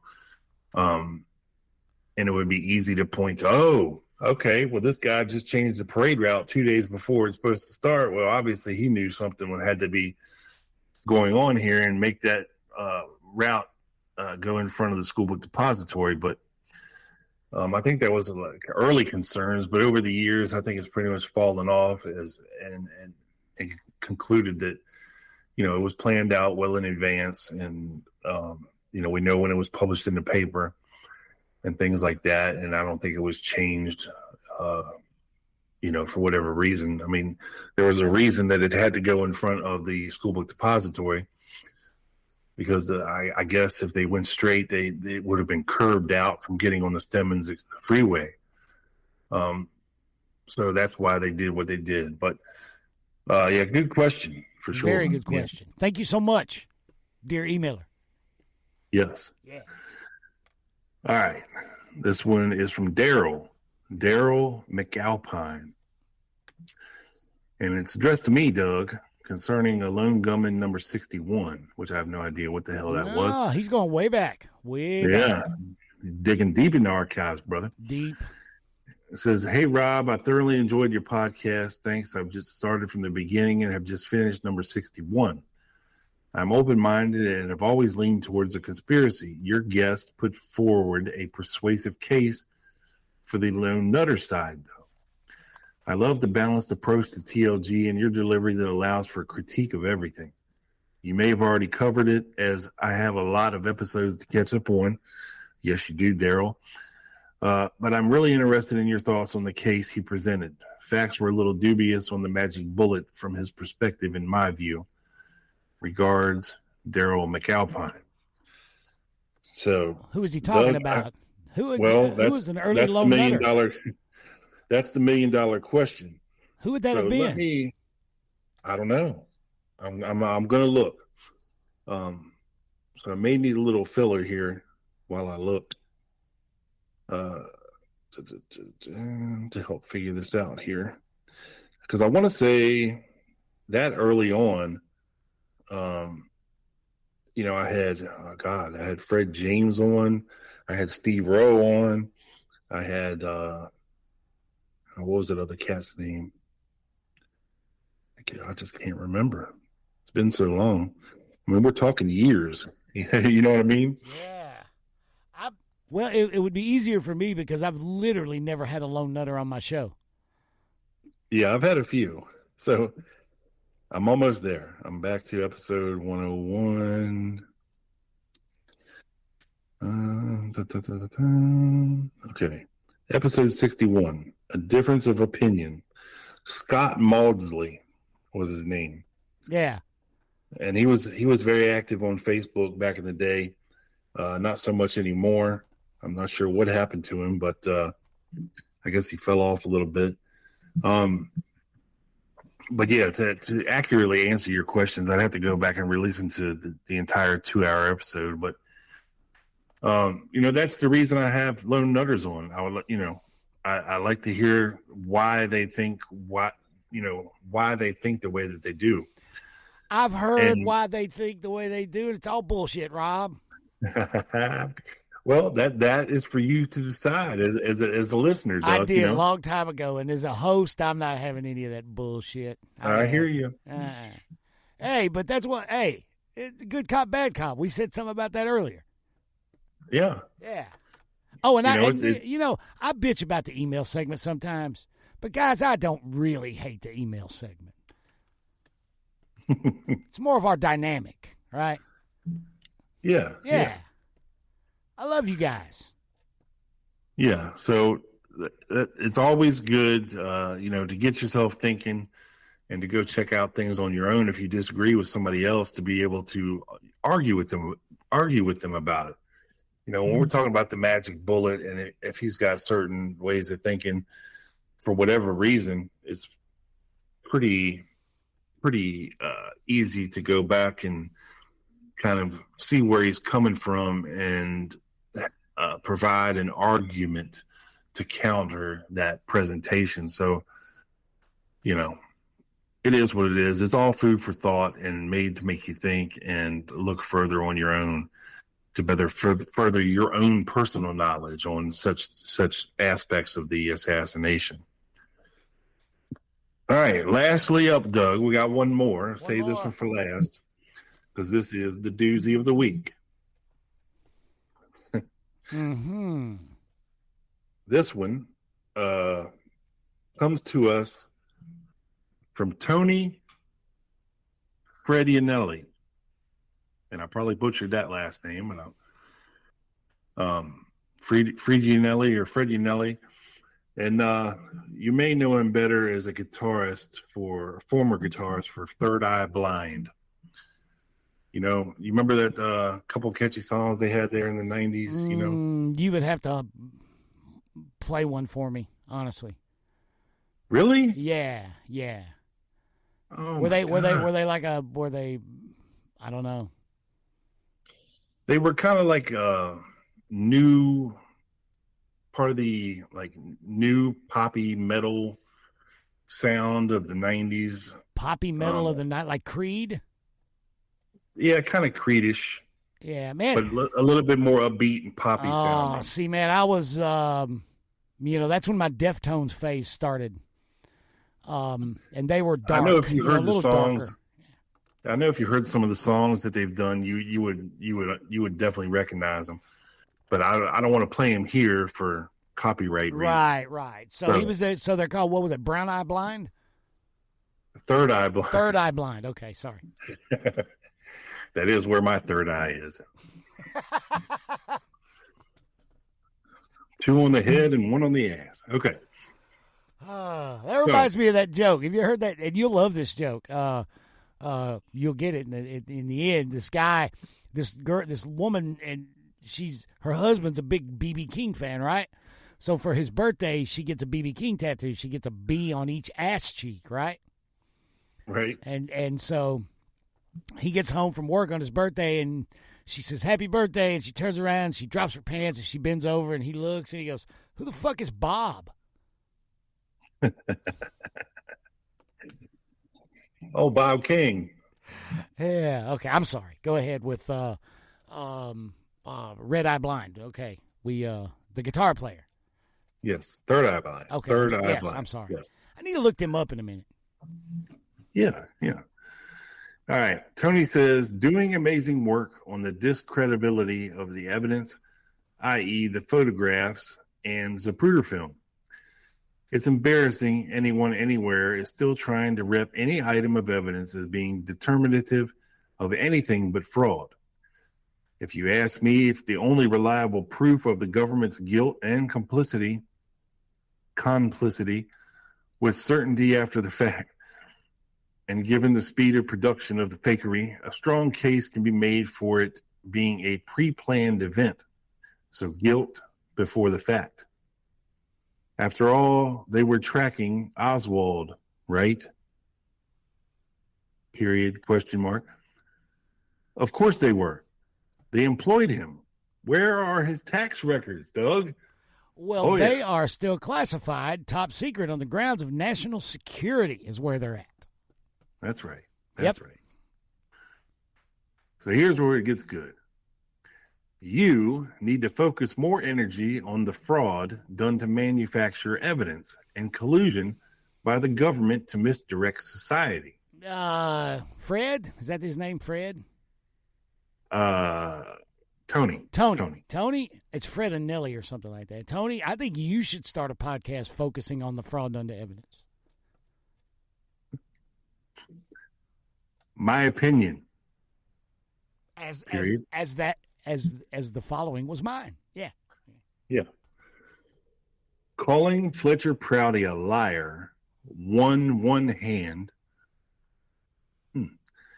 Parentheses, something you wear as a badge of honor, which really is disappointing and doesn't shine the light of truth or maturity on you, while simultaneously promoting clowns like James Files and Gordon Arnold. Hey, whoa, what the fuck are you smoking, homie? When have you ever heard either Rob Clark or myself promote James Files? Whatever strain that is, you shouldn't smoke that strain before typing shit, bro. because the last thing you've ever heard either one of us do is promote James Files' bullshit, man. Please. And as far as the Prouty thing goes, see previous segment of this episode. Now, what he's talking about here, Doug, is the lone gunman from the vault, where I'll post whatever, just old shit about the assassination, whether it be. And so I did post James Files' interview. Oh, well, I take back all that yelling I did. I did post a Gordon Arnold interview. Well, don't take it back, because just because I post it doesn't mean I'm endorsing it. No. Okay? I'm just putting it out there. It's assassination related. So here it is. You want to hear why everybody says James Files is full of shit? Here's the interview with the man.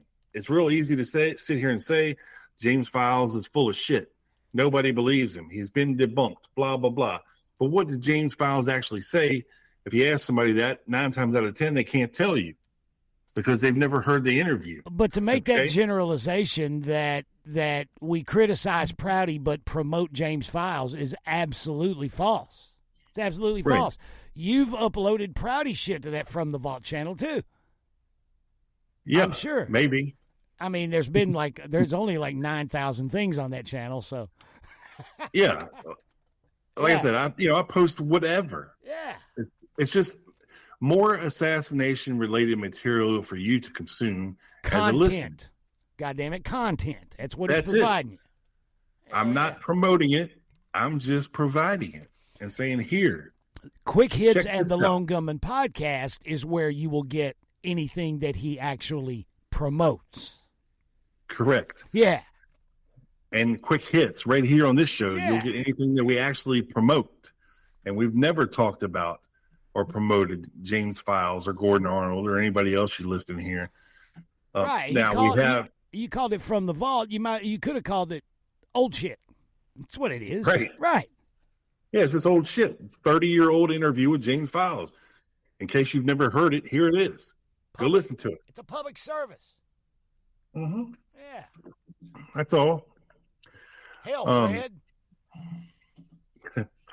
Tony. He says,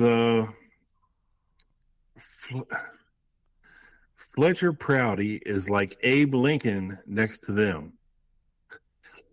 And I could argue Fletcher a serious hero, even as I can agree with you, he may have embellished as many military what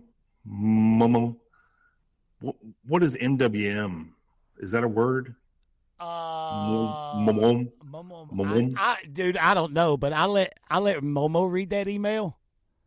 He had 3 fucking mini strokes trying to read it. Yeah, I'm having one now. as many military, I'm guessing it's supposed to mean men, do with years, the depth of his stories and the fact of the depth of his association to the military and intelligence community, potentially an association that could lead to his being put out there to misdirect. I don't agree with your take on him as a lure. Luar. Oh, yeah. Luar. L-U-A-R. A Luar. Well, I don't think we've ever called Fletcher Prouty a Luar. No. What is that, French? No. It may be. Is that French, Luar? French. It may be. French for liar. Yeah. Fucking all that being said, do know I am a fan and respect greatly the fact that you and Doug are actually out there spreading the word about this still pivotally important event in human history. I support your show. Well, that's Tony, good to know, man, and we support you. As a matter of fact, I'm going to look up your band on YouTube as soon as we get done with this and see if Rob says I'll recognize some of the songs, apparently. But yeah. You might not after hearing this email segment, but thank you, sir. Yeah. We're just keeping it real, dude. Yeah. Those are some thoughts I wish to respectfully share with you. Nothing makes me more disenchanted than when any researcher gets so caught on one idea, they blind their way out of all rational thought. You have said a mouthful right there, dear emailer. And if you don't believe me, go over and see what a train wreck the Education Forum has become over this datebook thing. Wow. I have my own opinions, but I readily change my opinion based upon things I learn. I disagree with those who do this any other way. I know what witnesses I find credible. After nearly 40 years of studying this, I am still impressed by Jim Garrison. I do see smoke where the bushfire is concerned. Russ Baker does a good job on him. Unfortunately, because much of the evidence has been manipulated, faked, with disinfo baked into the cake, we are left to review this event in the arc of history and must use some subjectivity to judge who and why. And the best we can say is a power elite coalesced and like a canned used the CIA as their agents, like a band would use CAA to remove who they viewed as an impediment to the multinational corporation war state we currently have. I have no fucking idea what that even means. Dude, if you say so, I'm with you. Oh, the best we can do is really study the legal actions, the presidential orders, the new frontier policies Jack had planned to find out why those powers decided to send Jack off in a pup. Hold on. Let me start that sentence over. The best we can do is really study the legal actions, the presidential orders, the new frontier policies Jack had planned to find out why those powers decided to send Jack off in a public hail of bullets. It's obvious to me this was done so publicly to send a message to all the political process that they can be killed if they rock the boat, not only in this country, but everywhere. This is a subject that matters most, not the mechanics or endless bits of unverifiable nonsense. Someone needs to take that subject on, not to follow statements of witnesses or half-baked, possibly forged notes or government-offered, quote, evidence, but the fact that our government is totally captured by agents representing the ultimate totalitarian death metal band. That's why this subject matters, comma, still.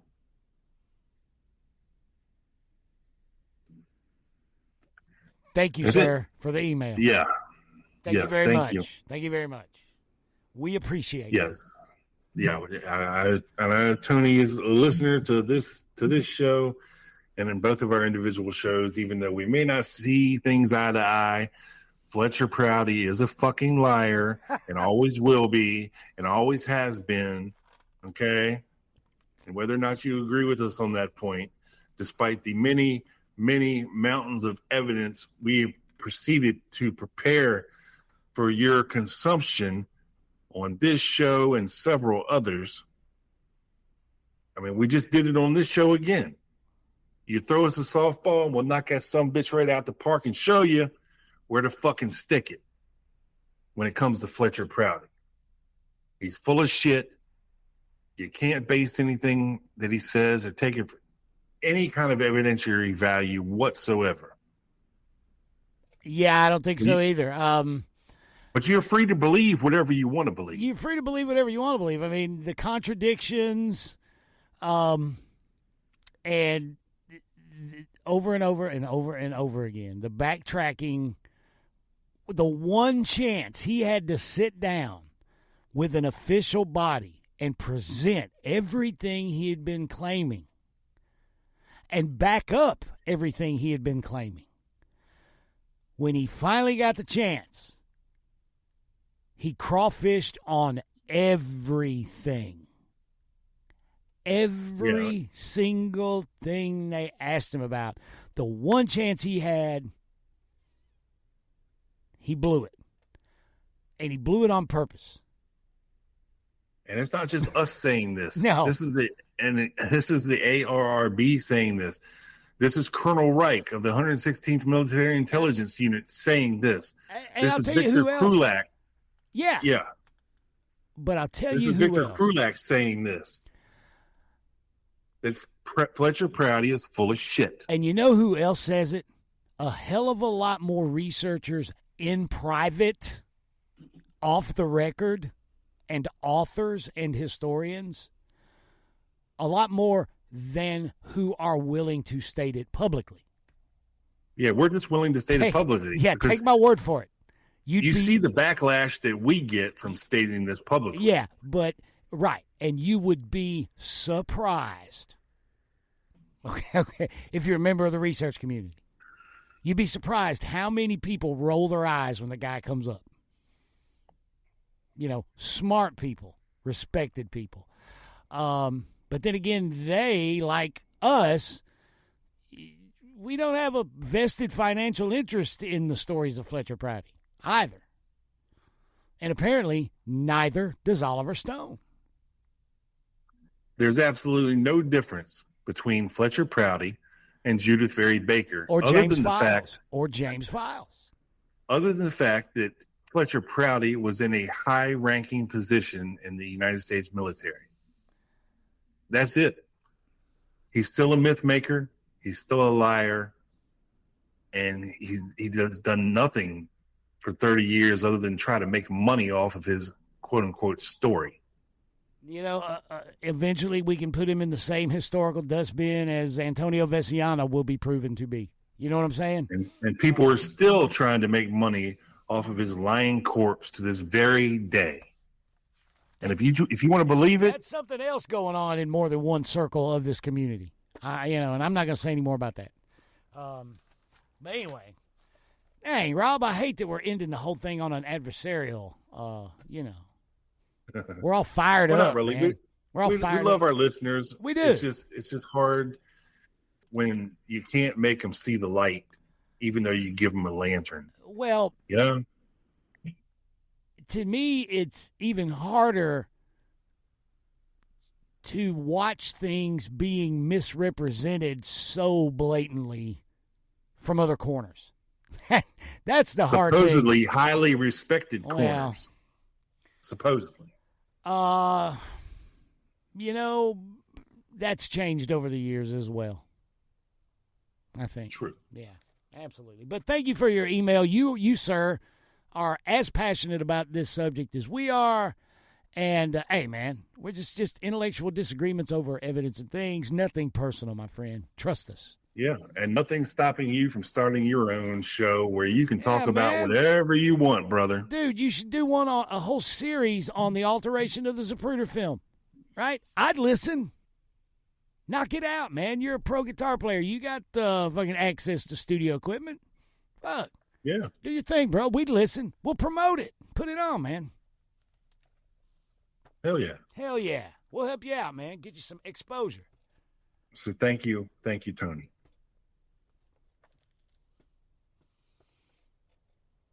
All right, so Doug. Yeah. I guess we'll start wrapping things up here. Wrapping things up. Why don't you kick us off as I point to Momo to start the theme, or no, not the theme music, the outro music. Sorry, Momo. Don't look at me like that. There you go, Rob.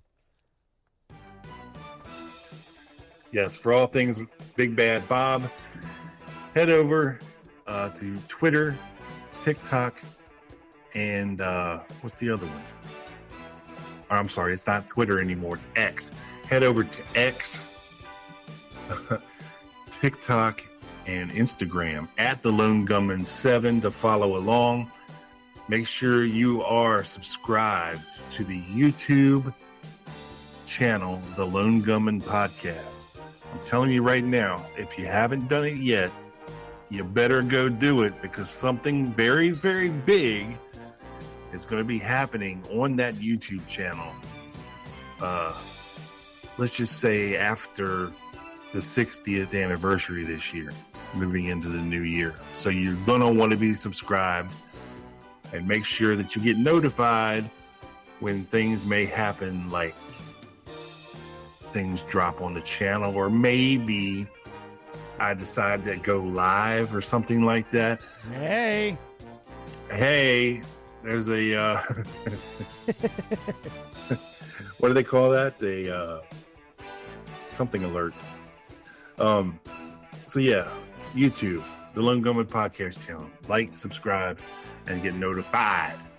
Facebook page, the Lone Gunman Podcast. Make sure you search that out. And head over to JFK Lancer Publications and sign up for the 60th anniversary conference this year. I will be presenting alongside my buddy Joe Borelli. And we've got a big, awesome presentation for you that you're only going to hear at Lancer first. So make sure you are tuned in either in person, get your tickets, or sign up for the stream and download. Doug. And you can find my podcast, The Dallas Action, presented by Wall Street Window, not on Twitter, TikTok, YouTube, or Instagram.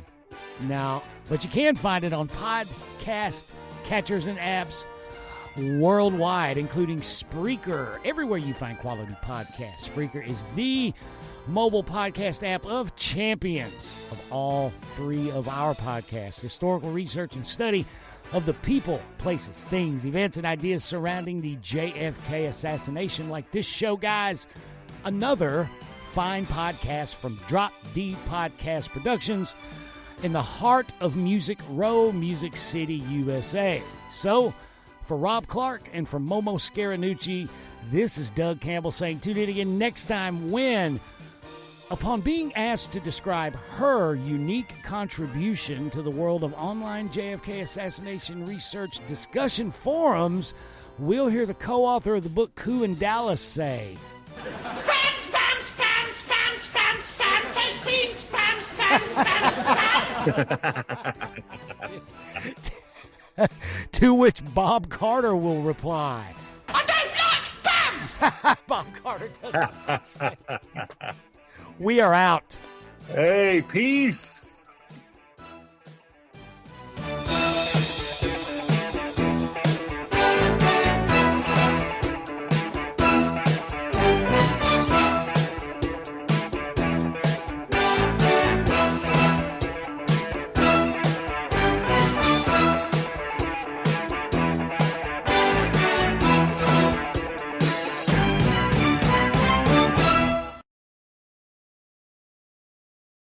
Le croissant.